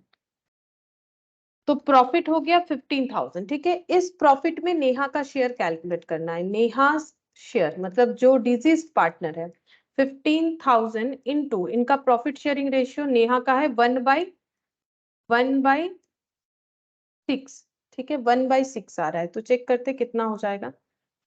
15,000 डिवाइडेड बाई 6 मतलब 2500, 2500, ठीक है। तो ये इतना प्रॉफिट हो जाएगा। ये देखो यहाँ पर यही वाला क्वेश्चन मैंने लिया है, ये देखो यहाँ पर क्या हुआ है, इन्होंने पूरा किया है क्या, चेक करते हैं। हाँ पूरा तो क्या होगा, ये रहा 15,000। अच्छा मेरा 15,000, फिर इसमें इनका शेयर निकालना पड़ेगा। ये देखो प्रॉफिट 15,000 आ गया। इसके बाद नेहा का शेयर जो है कैलकुलेट इन्होंने किया नहीं है, बट मैंने कैलकुलेट करके दिखा दिया। नेहा का शेयर हो जाएगा 2,500, ठीक है। अब ये लॉजिक समझ में आ गया। इसमें क्या करना है, इसमें हमें जो प्रीवियस ईयर का सेल दिया हुआ रहेगा उस पे हम लोगों को प्रॉफिट का या तो परसेंटेज दे देगा या तो अमाउंट दे देगा, तो परसेंटेज निकालना है। अगर परसेंटेज गिवन है तो अच्छा बात है, नहीं है तो निकालो, इंफॉर्मेशन रहेगा। फिर यहाँ पर जो भी सेल हुआ है up to the date of death of a partner, वहां तक का सेल के ऊपर प्रॉफिट निकालेंगे, उस प्रॉफिट में उनका हिस्सा निकाल लिया जाएगा। तो ये देखो यहाँ पर क्या बोला था, we should take profit and total sales of last year. ये देखो we should take profit and total sales of last year, then the profit up to the date of death is estimated. फिर उसके बाद यहां से यहां तक का प्रॉफिट हम लोग एस्टिमेट करेंगे, estimated on the basis of last year sales. Profit is to be earn uniformly at the same rate. हम लोग ये मानेंगे कि इस साल जितना था 15%, इस बार भी उतना ही होगा। इस एजम्पशन के साथ हम लोग यहाँ पर जो प्रॉफिट है उसे कैलकुलेट कर देंगे, ठीक है। अच्छा ये देखो यहाँ हम लोग का प्रॉफिट कैलकुलेट हो गया। तो दो तरीके से हम लोगों ने कैलकुलेट किया। तो देखो अभी हम लोगों ने क्या सीखा, यहाँ पर दो चीज सीखा। एक यहाँ पर प्रॉफिट कैसे कैलकुलेट करेंगे, अगर किसी पार्टनर का डेथ अचानक से in the mean time of accounting year हो जाता है तो कैसे कैलकुलेट किया जाएगा प्रॉफिट। तो दो तरीका है, एक तो टाइम बेसिस पे हम लोग ये मान लेंगे कि प्रीवियस 12 मंथ्स का इतना प्रॉफिट था, यहाँ पर जितने टाइम को उसमें शेयर निकाल देंगे। और एक होता है सेल्स बेसिस पे, जहां पर हम लोग प्रीवियस ईयर का जीपी जितना है इस बार भी उतना ही होगा, तो डेथ जब हुआ तब तक जितना सेल हुआ है उस पे वही सेम रेट का प्रॉफिट लगाते हुए एजम्पशन के साथ कि यूनिफॉर्म रेट ऑफ प्रॉफिट है, तो जितना प्रॉफिट निकल के आएगा उसमें डिजीज पार्टनर का हम लोग शेयर कैलकुलेट कर लेंगे, ठीक है। अच्छा इसके बाद यहाँ पर देखो फिर आ रहा है हम लोग का special transaction in case of death joint life policy. यहाँ पर क्या दिया हुआ है, joint life policy premium method मतलब एज एन एक्सपेंस, ये सब हम लोग कर चुके हैं, ठीक है। नाम अलग दे दिया है। प्रीमियम मेथड का मतलब as an expense, surrender value का method as an asset, surrender value जब सिर्फ बैलेंस शीट पे एसेट की तरह दिखेगा। और joint life policy reserve method का मतलब as an asset and liability, ये कर चुके हैं हम लोग, ठीक है। ये तीन मेथड का इन्होंने बस नाम अपने हिसाब से रखा है। प्रीमियम मेथड एक ही बात है, प्रीमियम मेथड बोलो या एक्सपेंस बोलो, वहां पर एक्सपेंस बोला था, किसी भी तरह से पढ़ो एक ही बात है, ट्रीटमेंट एक ही जैसा है, कुछ भी अलग ट्रीटमेंट नहीं है। अच्छा इसके बाद यहाँ पर फिर से उस मेथड्स पे कुछ एग्जाम्पल दिया है तो हम बता देते हैं। देखो यहाँ पर बोला है if joint life policy does not appear in balance sheet, यानी जेएलपी एज एन एक्सपेंस। जब भी ये लैंग्वेज हम लोग देख रहे हैं तो हमें पता चल रहा है ना जेएलपी एज एन एक्सपेंस, क्योंकि बाकी दोनों मेथड में तो बैलेंस शीट में अपीयर करता है, एक में एसेट साइड में और दूसरे वाले में एसेट और लाइबिलिटी दोनों साइड में। Then the firm will gain on the death of a partner, death of a partner. For example, ABC are in partnership sharing profit and losses 532. They took a joint life policy 1 lakh. Now A dies. जैसे A का death हुआ तो policy value मिलेगा, ठीक है। तो 1 लाख मिला है, इसका ट्रीटमेंट क्या होगा, तो सीधा बात है पैसा मिल रहा है तो क्या होगा, ये देखो लिखा हुआ है बैंक टू जेएलपी, ठीक है। कितना मिलेगा 1 लाख, 1 लाख, क्योंकि एज एन एक्सपेंस है, यहाँ पर पैसा ब्लॉक का कोई सिस्टम नहीं था, तो पूरा 1 लाख तीनों पार्टनर में ओल्ड प्रॉफिट शेयरिंग रेशियो में डिस्ट्रीब्यूट हो जाएंगे। तो 1 लाख डिवाइडेड बाई 10 यानी हो जाएगा 10,000 इंटू 5, 50 30 20 इस तरह से डिस्ट्रीब्यूट हो जाएगा। ये देखो 50 30 20 जेएलपी एज एन एक्सपेंस हो गया। नेक्स्ट हम लोग को यहाँ पर क्या बोला है, नेक्स्ट वाला मेथड यानी जेएलपी एज एन एसेट। ये देखो if joint life policy appear in the balance sheet at surrender value then the firm will gain on the death of a partner. तो एबीसी 3 पार्टनर थे जिनका ratio ये है, same example दिया है, उनका 1 लाख का पॉलिसी था और एक का डेथ हो गया, तो कितना मिलेगा 1 लाख। तो 1 लाख मिलने पे एंट्री क्या हो जाएगा, बैंक टू जेएलपी। लेकिन पूरा 1 लाख इस बार डिस्ट्रीब्यूट नहीं होगा, क्योंकि सरेंडर वाला जितना बैलेंस शीट में दिख रहा होगा, यहाँ पर बता दिया, ये देखो 10,000 दिख रहा है, तो 10,000 तक जो है हम लोग का डिस्ट्रीब्यूशन हो चुका है, क्योंकि हम लोगों ने सरेंडर वैल्यू 10,000 दिखाए तो एक्सपेंस कम बुक किया, एक्सपेंस कम बुक किया है तो प्रॉफिट वहां ज्यादा दिख रहा होगा 10,000 से, तो 10,000 ऑलरेडी डिस्ट्रीब्यूटेड है, तो हम लोग को अभी सिर्फ और सिर्फ 90,000 डिस्ट्रीब्यूट करना चाहिए 5:3:2 में। वही क्या हुआ है, मैंने यही सारे एग्जाम्पल से तुम लोग को वो चीज करवा भी दिया था, ठीक है, जो जब हम लोगों ने रिटायरमेंट में पढ़ा जेएलपी, तो मैंने ये सारे एग्जांपल्स लिए है ना। इसके बाद यहाँ पर थर्ड वाला, ठीक है, थर्ड वाले में क्या होगा, जितना जेएलपी सरेंडर वैल्यू पे अपीयर करता है एसेट साइड में, उतना ही कॉरेस्पॉन्डिंग उतना ही अमाउंट जेएलपी रिजर्व के तौर पे जो है अपीयर करता है 10,000, ठीक है। तो इस पे रूल्स क्या था, जब भी किसी का डेथ होगा तो पॉलिसी वैल्यू मिलेगा, रिटायरमेंट होगा तो सरेंडर वैल्यू मिलेगा। अब यहाँ तो डेथ है तो पॉलिसी वैल्यू मिल रहा है, पॉलिसी वैल्यू रिसीव करेंगे, रिजर्व को डिस्ट्रीब्यूट करेंगे, ठीक है, पॉलिसी वैल्यू रिसीव करेंगे, रिजर्व को डिस्ट्रीब्यूट करेंगे 10,000, क्योंकि रिजर्व क्रिएट करने पे वहां पर प्रॉफिट नहीं बढ़ता है, क्योंकि हम लोग एसेट तो क्रिएट करते हैं, फिर उस एसेट के कॉरेस्पॉन्डिंग अमाउंट का जब रिजर्व क्रिएट करते हैं तो प्रॉफिट ऑटोमेटिकली 10,000 से कम हो जाता है, तो वहां डिस्ट्रीब्यूट नहीं होता है, तो अभी डिस्ट्रीब्यूट करना पड़ेगा 10,000 को, और 90,000 पॉलिसी वैल्यू का डिस्ट्रीब्यूट होगा। मतलब ये जो 1 लाख मिला, हम लोग रिसीव 1 लाख कर रहे हैं, लेकिन इसका डिस्ट्रीब्यूशन डायरेक्ट 1 जैसे जेएलपी बैंक टू जेएलपी किया, बैंक टू जेएलपी, बट ये एज अ जेएलपी पूरा डिस्ट्रीब्यूट नहीं होगा, जेएलपी टू एबीसी, ठीक है, यहाँ पर क्या हो जाएगा, जेएलपी टू एबीसी बोल के डिस्ट्रीब्यूट नहीं होगा, यहाँ पर रिजर्व बोल के 10,000 डिस्ट्रीब्यूट होगा, बाकी 90,000 एज ए जेएलपी बोल के डिस्ट्रीब्यूट होगा। देखो सेम जो है एग्जाम्पल है, मैंने यहाँ से लेके ही करवाया था। ये देखो bank to JLP 1 lakh, JLP to ABC 90,000 का डिस्ट्रीब्यूशन हो गया, और जो 10,000 नहीं हुआ वो एज ए रिजर्व था, तो रिजर्व के हिसाब से डिस्ट्रीब्यूट हो गया 5,000 3,000 2,000, ये हम लोगों ने किया हुआ है, मैंने एक बार जस्ट बता दिया, ठीक है। अच्छा, अब अगर special transaction in case of death separate life policy, अगर लाइफ पॉलिसी सेपरेटली लिया हुआ है, जॉइंटली नहीं लिया हुआ है, तो इन केस ऑफ डेथ क्या किस तरह का जो है ट्रीटमेंट होना चाहिए, तो ये देखो यहाँ पर बताया है। एग्जाम्पल देखो, Sona Gabbu and Amit are partner sharing profit and loss 3:1:1। Amit dies, ठीक है, अमित का डेथ हो गया, सेपरेट लाइफ पॉलिसी लिया हुआ है, लॉजिक क्या बोल रहा है कि अमित का पॉलिसी वैल्यू पूरा का पूरा मिल जाएगा 3 लाख, ठीक है। तो यहाँ पर देखो अमित के जो एग्जीक्यूटिव है उन्हें क्या मिलेगा, उन्हें 3 लाख का 1/5 मिलेगा, ठीक है, एंड 1/5 ऑफ 10,000 प्लस 20,000, ठीक है। हम बता देते हैं रूल्स क्या बोल रहा है कि अगर सेपरेट लाइफ पॉलिसी है तो कितना मिलेगा, हम लिख के बता देते हैं, ठीक है, और ये एग्जाम्पल भी दिखा देते हैं। यहाँ पर लिख देते हैं separate life policy, if separate life policy is taken, then legal representative of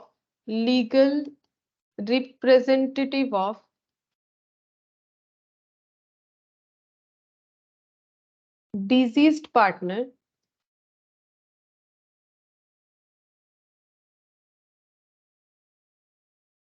diseased का मतलब होता है जिनका डेथ हो गया,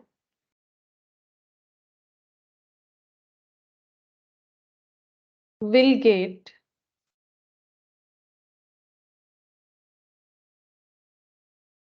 if separate life policy is taken, the legal representative of disease partner will get कितना मिलेगा, total policy value of his or her own plus surrender value of others into share profit sharing ratio into profit sharing ratio. ठीक है, बताते हैं, देखो यहाँ पर लिखते हैं total amount of share equal to total amount of share equal to. ठीक है, जैसे इस क्वेश्चंस में देखो अमित का डेथ हो गया तो क्या मिलेगा, बोल रहा है कि टोटल पॉलिसी वैल्यू हीज और हर ओन शेयर, तो 3 लाख मिलेगा। अमित का डेथ हो गया तो 3 लाख मिलेगा।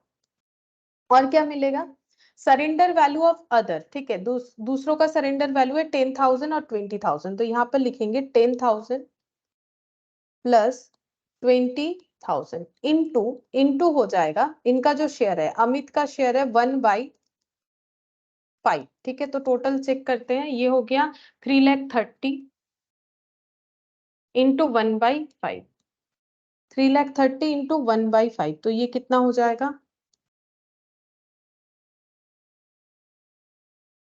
66,000। ठीक है, ये अमाउंट मिलेगा अगर सेपरेट लाइफ पॉलिसी है तो। ठीक है, तो इसका लॉजिक देखो क्या मिलेगा, इनका जो 3 लाख है इनको ये पूरा नहीं मिलेगा, 3 लाख का 1/5 मिलेगा। मतलब इसको थोड़ा सा अगर स्प्लिट करके सोचे ना हम लोग, तो ये क्या हो गया 3 लाख का 1/5 और 30,000 का 1/5, ये दोनों मिला के तो सरेंडर वैल्यू है। ये कौन सा है, पॉलिसी वैल्यू। तो अमित का 3 लाख का पॉलिसी वैल्यू, 3 लाख पूरा उनको नहीं मिलेगा, उसमें उनका जो हिस्सा है बस उतना ही मिलेगा। क्यों, क्योंकि देखो हाँ सेपरेट लाइफ पॉलिसी है जरूर, लेकिन प्रीमियम तो बिजनेस से ही पे किया जा रहा है, तो पूरे 3 लाख का हक अमित का नहीं होगा, क्योंकि जो पॉलिसी चल रहा था जिसके बिहाफ में 3 लाख मिला, पॉलिसी जो कंटिन्यूएशन में था ना, उस पे बिजनेस का जो है क्रेडिट है। ठीक है, मतलब बिजनेस से ही तो प्रीमियम पे हो रहा था, तो 3 लाख पूरा जो है अमित नहीं लेके जा सकते, 3 लाख का उनका जो हिस्सा है वो ले लेंगे, और बाकी पार्टनर का ऑन दैट मोमेंट जो सरेंडर वैल्यू है ये इनको मिल नहीं रहा है। एक्चुअली सरेंडर वैल्यू जो है वो देखा जाएगा, मतलब अमित अपना हिस्सा पूरा नहीं ले रहा है, तो इसीलिए अमित बोल रहे हैं जब मेरा डेथ हो रहा है, मतलब एक्चुअली लॉ ये बोल रहा है कि जब किसी पार्टनर का डेथ हो रहा है तब बाकी जो पार्टनर है जो रह रहे जिंदा है, ठीक है, उनका ऑन दैट मोमेंट का जो सरेंडर वैल्यू है उसमें डिजीज पार्टनर अपना हिस्सा लेगा, क्योंकि डिजीज पार्टनर अपना पूरा पॉलिसी वैल्यू नहीं लेके जा सकता है, बिकॉज पॉलिसी ये खुद से नहीं रन करवा रहा था, बिजनेस से रन करवा रहा था, बिजनेस ये अकेला नहीं चला रहा था, तीनों मिलके चला रहे थे। तो 3 लाख में बस इसका हिस्सा नहीं होगा, 3 लाख में इसका प्रॉफिट शेयरिंग जितना है उतना इसका हिस्सा होगा, दैट इज 1/5। और ऑन दैट मोमेंट जब इसका डेथ हुआ तब बाकी जो भी पार्टनर बचे हुए, जैसे कि यहाँ पर 2 पार्टनर सोना और गब्बू, इनका जो सरेंडर वैल्यू है उसका हिस्सा इन्हें मिलेगा, मतलब अपने पॉलिसी वैल्यू का पूरा नहीं, अपने पॉलिसी वैल्यू का प्रॉफिट शेयरिंग के हिसाब से हिस्सा, और दूसरों के सरेंडर वैल्यू का प्रॉफिट शेयरिंग रेशियो के हिसाब से हिसाब। दूसरे का सरेंडर वैल्यू का हिस्सा इन्हें क्यों मिल रहा है, इन्हें इसीलिए मिलेगा, सरेंडर नहीं हुआ है, बस वैल्यू देख के लेना है। सरेंडर क्यों होगा, सेपरेट लाइफ पॉलिसी है ना, तो इनका डेथ हो गया तो इनको पॉलिसी बंद करने का कोई जरूरत नहीं, अलग अलग चल रहा है। लेकिन लॉ क्या बोल रहा है, ऑन दैट मोमेंट देखो कि अगर पॉलिसी बंद हो जाता है तो सरेंडर वैल्यू कितना होता, तो वो तो दिख जाएगा कितना हो रहा है 30,000। अब इसमें इनको क्यों हिस्सा मिलेगा, क्योंकि जब जो पॉलिसी ये चला रहे उसमें भी तो इनका मेहनत है, जैसे जो पॉलिसी का वैल्यू इसको मिल रहा है इसमें तीनों का मेहनत है, वैसे ही इनके पॉलिसी चलने में भी तो इनका मेहनत है, तीनों मिल बांट के कर रहे हैं ना, तो इसीलिए ये ना तो 3 लाख पूरा ले जा सकते हैं, तो इनका 3 लाख में इनका प्रॉफिट शेयरिंग रेशियो का हिस्सा इन्हें मिल जाएगा, और इनका जो surrender value on that moment दिखेगा हमें बैलेंस शीट में उससे इनको हिस्सा मिल जाएगा, क्योंकि ये पॉलिसी चलाने में, जैसे अमित का पॉलिसी चलाने में सोना गब्बू का हाथ है, वैसे सोना गब्बू का जो पॉलिसी चल रहा है उसमें अमित का भी तो कंट्रीब्यूशन है, तो उससे उनके कंट्रीब्यूशन का इनके कंट्रीब्यूशन से इनको मिलेगा, और ये अपना कंट्रीब्यूशन से सिर्फ अपने प्रॉफिट शेयरिंग रेशियो ही ले सकते हैं। तो बेसिकली कैलकुलेशन क्या निकल के आया, क्या होगा, जो पॉलिसी वैल्यू खुद का है वो और दूसरे का सरेंडर वैल्यू ऐड करके अपने प्रॉफिट शेयरिंग रेशियो से कैलकुलेट कर दोगे तो पता चल जाएगा कि कितना मिलने वाला है। यहाँ पर वही चीज दिखाया गया है, ये देखो, instead of taking one joint life policy in the name of all partner, the partner may take individual policies on the lives of the respective partner, जो कि बोला गया है कि जेएलपी के जगह आईएलपी, इंडिविजुअल या फिर सेपरेट लाइफ पॉलिसी, जो भी बोलो, the premium paid is charge to PL account on the death of a partner, then only the amount for which the deceased partner was insured would be recovered from the insurance company. Insured का मतलब होता है, insurance company ने जो बोला था surely आपको ये मिल जाएगा अगर आप मर जाते हो तो मतलब पॉलिसीज तो ऐसे ही लिखे हुए रहते हैं ना कि हाँ अगर आप मर जाओगे तो आपको ये मिलेगा वो मिलेगा। तो वही बोल रहे हैं कि अगर आपका डेथ हो जाता है तो जो भी इंश्योर्ड का मतलब होता है इसको बोला जाता है सम एश्योर्ड, ठीक है। सम एश्योर्ड भी बोला जाता है, इंश्योर्ड भी बोला जाता है। ये दोनों चीज का मतलब ही होता है पॉलिसी वैल्यू, ठीक है। ये दोनों चीज का मतलब ही होता है पॉलिसी वैल्यू। अगर आप मर जाते हो तो आपको ये पैसा मिलेगा, मतलब policy value. The policies of the surviving partner will continue to survive but the surrender value of the policies of the surviving partner would also be taken into account for the purpose of calculating the amount payable to the legal representative of the deceased partner. वही मैंने बोला कि बाकी partner अपना जो है policy continue कर सकते हैं क्योंकि किसी के साथ तो किसी का लिंक नहीं है, लेकिन जो डिजीज पार्टनर है उनको क्या देना है वो कैलकुलेट करने के टाइम पे जो कंटिन्यूइंग पार्टनर है उनका सरेंडर वैल्यू को भी देखा जाएगा। In other words legal representative would be entitled to receive share in surrender value equivalent to the profit share ratio of the deceased, ठीक है। प्रॉफिट शेयरिंग रेशियो में ही इस चीज को कैलकुलेट किया जाएगा। देखो क्या एंट्री होगा, bank to separate life policy of deceased partner, मतलब जो पैसा मिल रहा है। तो ये एग्जाम्पल के तौर पे ये देखो अमित, गब्बू और ये जो सोना, इनका देखो अमित को कितना मिलेगा 3 लाख। तो यहाँ पर एंट्री फर्म क्या एंट्री करेगा, फर्म एंट्री करेगा कि इंश्योरेंस कंपनी से हमें 3 लाख मिल गया, ठीक है। Policy value received on death of a partner, ठीक है। फिर ये क्या हुआ, bank account debit to separate life policy of deceased partner, मतलब इस केस में बोल सकते हो टू अमित बोल के लिख सकते हैं, ठीक है। टू अमित बोल के, बैंक टू अमित। फिर separate life policy of deceased partner account debit, मतलब 3 लाख डेबिट हो जाएगा। Separate life policy of the remaining partner account debit, इनका सरेंडर वैल्यू लेना पड़ेगा। सरेंडर वैल्यू हम लोग का आया 20 और 10 30,000, ठीक है। जैसे हम लोगों ने कैलकुलेट किया ना उसी का हम एंट्री बता रहे हैं। ये देखो 3 लाख और यहाँ पर 30,000, ठीक है। तो कितना हो जाएगा 3,30,000। एग्जीक्यूटर को कितना मिलेगा, एग्जीक्यूटर को मिल रहा है ये वाला 66,000, यहाँ से 66,000 एग्जीक्यूटर को मिल जाएगा। बाकी बैलेंस कर लेना, ठीक है। बाकी बैलेंस कर लेना कि 3,30,000 में से अगर 66 माइनस हो जाता है, 66,000 माइनस हो जाता है, बाकी बचा कितना 2,64,000। ये किनको मिलेगा, ये गब्बू और सोना को मिलेगा। वैसे ये रिमेनिंग पार्टनर लिखा है यहाँ पर, मतलब अगर हम चाहे तो इसको टोटल में ऐसे लिख सकते हैं बट ऐसा नहीं लिखना है हमें। 2,64,000 नहीं होगा ना, अगर इस क्वेश्चन को हम इस तरह से रिप्रेजेंट करना चाहते हैं तो मुझे लिखना पड़ेगा यहाँ पर टू अमित एग्जीक्यूटर टू सोना, सोनास कैपिटल टू गब्बूस कैपिटल, ऐसे लिखना पड़ेगा, ठीक है। उनको उनके प्रॉफिट शेयरिंग रेशियो में हिस्सा मिल जाएगा। मतलब जैसे ये 3,30,000 का 1/5 किया ना, सिंपल सा बात है, जैसे 3,30,000 का 1/5 किया वैसे ही 3,30,000 का 3/5 और 1/5 करना पड़ेगा, तब पता चल जाएगा कि कितना होगा। 1/5 और 3/5 करके देखो 2,64,000 ही आएगा, दोनों का टोटल करेंगे तो, ठीक है। तो ये होता है सेपरेट लाइफ पॉलिसी के केस में कैसे करके कैलकुलेशन किया जाता है और उसका एंट्री भी हम लोगों ने देख लिया। अच्छा, यहाँ पर नेक्स्ट क्या बोला है देखो, प्रॉफिट एंड लॉस सस्पेंस एक पॉइंट है, ये हम बताते हैं। Profit and loss suspense account किसे बोला जाता है, तो देखो द बेसिस यहाँ पर क्या दिया है, payment of deceased partner share. जब हम लोग डिजीज पार्टनर के शेयर का पेमेंट करते हैं, यहाँ पर बोल रहा है the basic distinction between retirement and death of a partner relates to finalisation of amount payable to the executor of the deceased partner. बोल रहा है कि बेसिक जो डिस्टिंक्शन है दो चीजों में, रिटायरमेंट और डेथ में, उसमें ये है कि अमाउंट जो है एग्जीक्यूटर को जो दिया जा रहा है वो कैसे दिया जाता है, रिटायरिंग पार्टनर को कैसे दिया जाता है। जैसे कि डिस्टिंक्शन अगर देखो तो जेएलपी में है, जेएलपी में जो रिटायरमेंट होता है वहां सरेंडर वैल्यू मिलता है, अगर डेथ होता है तो पॉलिसी वैल्यू मिलता है। Although revaluation of goodwill is done in the same way, मतलब सिमिलरिटीज क्या है, गुडविल का कैलकुलेशन सेम है as it has been done in case of retirement. In addition the executor of the deceased partner is entitled to share of profit up to the date of death, ठीक है।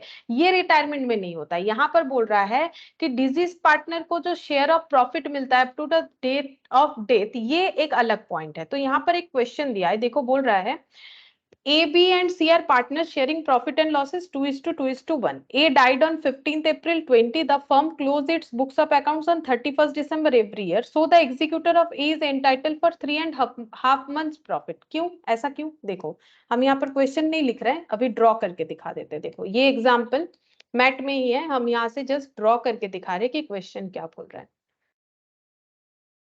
ABC तीनों partner है, ratio है 2:1। ABC 3 partner है, PSR है 2:1। अच्छा 15 अप्रैल 2020 को ए का डेथ हो गया, हम यहाँ पर 15 अप्रैल कर लेते हैं। 15 अप्रैल 2020 डेथ हो गया है ए का।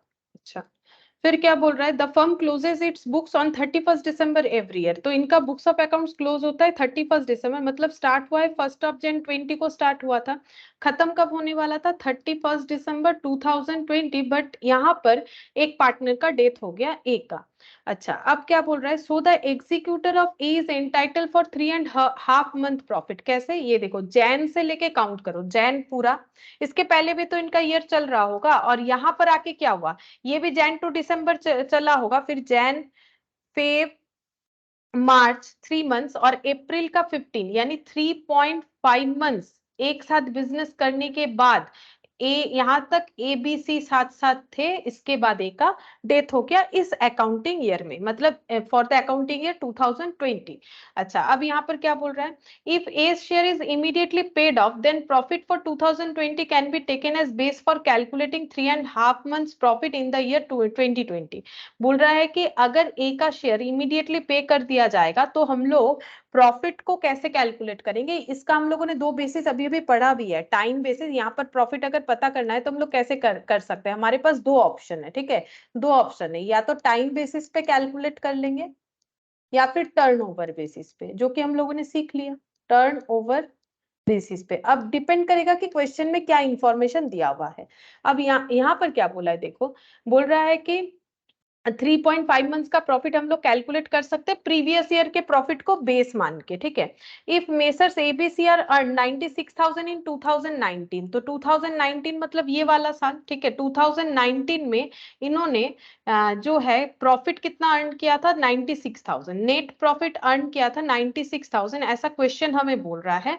फिर क्या बोल रहा है, देन 3.5 मंथ्स प्रॉफिट कितना होगा, मतलब ये लोग बेसिकली इसे टाइम बेसिस पे ही कैलकुलेट कर रहे हैं, यहाँ पर हम लोग टर्नओवर बेसिस पे नहीं कर रहे। ये कैसे पता चला, इंफॉर्मेशन ही तो हमें बता रहा है कि हमें इस बेसिस पे करना पड़ेगा। अगर टर्नओवर बेसिस होता तो हमें सेल के ऊपर सेल कितना हुआ है वो बताता, और उसके साथ साथ प्रॉफिट जीपी वाला बताता, तब तो परसेंटेज ऑफ ग्रॉस प्रॉफिट निकाल पाते, हमें टाइम बेसिस पे निकालना है। तो सीधा बात है 96,000 12 मंथ्स का प्रॉफिट है, तो 3.5 मंथ्स का क्या होगा, इसी तरह से हम लोग प्रॉफिट निकालते हैं टाइम बेसिस पे, तो देखो कितना हो जाएगा 28,000, ठीक है। इस पीरियड का प्रॉफिट 28,000 हो गया, जो कि तीनों को बिलोंग करता है, उसमें से सी का कितना हो जाएगा, सीज शेयर 28,000 इंटू 1/5। तो तुम लोग तो सोच रहे होगे सेम चीज ही कर रहे हैं, हाँ सेम चीज ही हम लोग कर रहे हैं, लेकिन यहाँ पर हमें एक टर्म सीखना है। तो ये देखो यहाँ पर आ गया, ये क्या 11,200, मेरा तो नहीं है, 2/5 ABC 2:1 बोला था रेशियो, 2:1। ए डाइट, अच्छा ए का डेथ हो गया, मैंने ना सी का रेशियो लगा लिया, इसी वजह से 2/5, मतलब इस पे 2 मल्टीप्लाई कर देते हैं, आंसर मिल जाएगा 11,200, ठीक है। 11,200 ए का शेयर ऑफ प्रॉफिट, ये ए होगा, ठीक है। ए का डेथ हो गया, मैंने गलती से ना वो सी किया बहुत सारे क्वेश्चन में, तो मैंने सी लिख दिया। अब यहाँ पर ये जो प्रॉफिट है इसका एंट्री कैसे होगा, देखो profit and loss suspense account debit to A's capital 11,200 11,200। तो यहाँ पर प्रॉफिट एंड लॉस सस्पेंस क्यों बोला जाता है वो हमें समझना है, ठीक, बिकॉज ये प्रॉफिट है, ये जो ए को दिया जाएगा प्रॉफिट, ये कैसे निकाला गया है, एस्टिमेटेड बेसिस पे निकाला गया है कि ऑन दैट मोमेंट 28,000 प्रॉफिट कमाया गया होगा, क्योंकि प्रीवियसली अगर ऐसा था तो उसके बेसिस पे अगर हम लोग देखें तो उसके बाद का 3.5 मंथ्स का प्रॉफिट इतना हो रहा है, उसमें ए का शेयर इतना हो रहा है। क्योंकि ये एस्टिमेटेड बेसिस पे है तो ये जो प्रॉफिट है इसको बोला जाता है प्रॉफिट नहीं बोल के profit and loss suspense, PL नहीं बोल के बोला जाता है पीएल सस्पेंस। और ये कहाँ दिखाया जाता है, ये बैलेंस शीट में दिखाया जाता है। ठीक है, बैलेंस शीट में एसेट साइड में दिखाया जाता है। कब दिखाया जाएगा, जब यहां पर कोई बैलेंस शीट बनेगा। यहां पर जो बैलेंस शीट, यहां का बैलेंस शीट का बात नहीं कर रहे हैं, यहां पर जब बैलेंस शीट बनेगा तब उसे दिखाना पड़ेगा पीएल सस्पेंस बोल के, एसेट साइड में हम लोग इसे दिखाएंगे। अब उसके बाद जब बिजनेस कंटिन्यू हो रहा है, मान लो बी और सी बिजनेस को कंटिन्यू कर चुके, ठीक है, तो इनका भी तो यहाँ बैलेंस शीट बनना चाहिए। तो इनका जब यहाँ बैलेंस शीट बनेगा तब ये अमाउंट यहाँ पर, जब इनका यहाँ पर तो सिर्फ बैलेंस शीट नहीं बनेगा, इनका यहाँ पर क्या क्या बनेगा, ट्रेडिंग बनेगा, ठीक है, पीएल बनेगा, ईयर एंड हो रहा है तो पीएल एप्रो बनेगा और बैलेंस शीट भी बनेगा। तब ये पीएल सस्पेंस का प्रॉफिट जो बैलेंस शीट में यहाँ पर था, डेथ होने पे जो बैलेंस शीट बना था वहां पर एसेट साइड में जो पीएल सस्पेंस बोल के अमाउंट आया था वो पीएल में ट्रांसफर हो जाएगा। ठीक है, उसके बाद वो पीएल एप्रो में चला जाएगा ऑटोमेटिकली, फिर बैलेंस शीट में भी चला जाएगा क्योंकि पीएल में गया तो नेट प्रॉफिट आया, नेट प्रॉफिट में वो उसका इंपैक्ट आ गया, फिर वो पीएल एप्रो में चला गया, वहां से वो बैलेंस शीट में पार्टनर का इंडिविजुअल कैपिटल में भी उसका इंपैक्ट आ गया। तो पीएल सस्पेंस का जो मतलब ट्रीटमेंट है वो कैसे होगा वही मैंने बताया। और इसे सस्पेंस इसीलिए बोला जाता है बिकॉज इसका कोई बेसिस नहीं है, ये एजम्पशन बेसिस पे हम लोग प्रॉफिट निकाल रहे हैं। जरूरी थोड़ी ना है कि प्रीवियस ईयर में अगर 96,000 का प्रॉफिट हुआ तो इस बार भी उतना ही होना था, लेकिन क्या करें, अभी कैलकुलेट तो करना पड़ेगा कुछ ना कुछ एजम्पशन से। तो ये एजम्पशन ले रहे हैं कि पिछले साल अगर 96,000 हुआ था 12 मंथ्स में, तो 3.5 महीने में मान लेते हैं कि इतना प्रॉफिट हो सकता है 28,000। और इसमें जो डिजीज पार्टनर है उनका शेयर, और इसको बोला जाता है profit and loss suspense account. और क्यों बोला जाता है, बिकॉज ये एस्टिमेटेड बेसिस पे होता है। इस मोमेंट पे जो बैलेंस शीट बनेगा आफ्टर द डेथ, जैसे आफ्टर रिटायरमेंट बैलेंस शीट बनता है, आफ्टर डेथ भी बैलेंस शीट बन सकता है, वो पीएल सस्पेंस में चला जाएगा एसेट साइड में बैलेंस शीट के। और जब ईयर एंड होगा और फाइनल अकाउंट्स बनेगा, जब ईयर एंड होगा और फाइनल अकाउंट्स बनेगा तब वो अमाउंट जो है पीएल में ट्रांसफर होगा, और वहां से उसके बाद जो है धीरे धीरे यहाँ पर ट्रांसफर होता जाएगा, पीएल एप्रो में चला जाएगा, पीएल एप्रो से बैलेंस शीट में चला जाएगा। ठीक है, अच्छा यहाँ पर एक सेकेंड यहाँ पर देख लेते हैं। चलो यहाँ पर कंसेप्ट जो है हम लोग का पूरा कंप्लीट मैंने करवा दिया। ठीक है, अब यहाँ पर है हम लोग का क्वेश्चन से क्वेश्चन है। ठीक है, जैसे ज्यादा क्वेश्चन है नहीं, डेट का 5 ही क्वेश्चन है शायद, देख लेते हैं।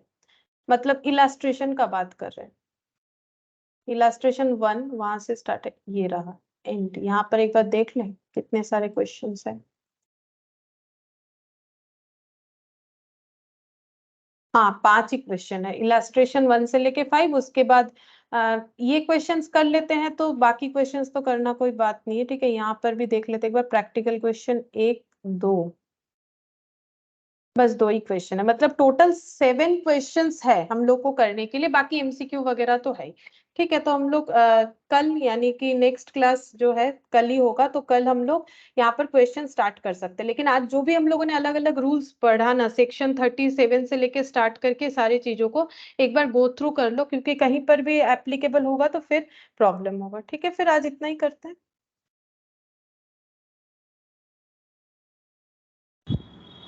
Thank you ma'am. ठीक है।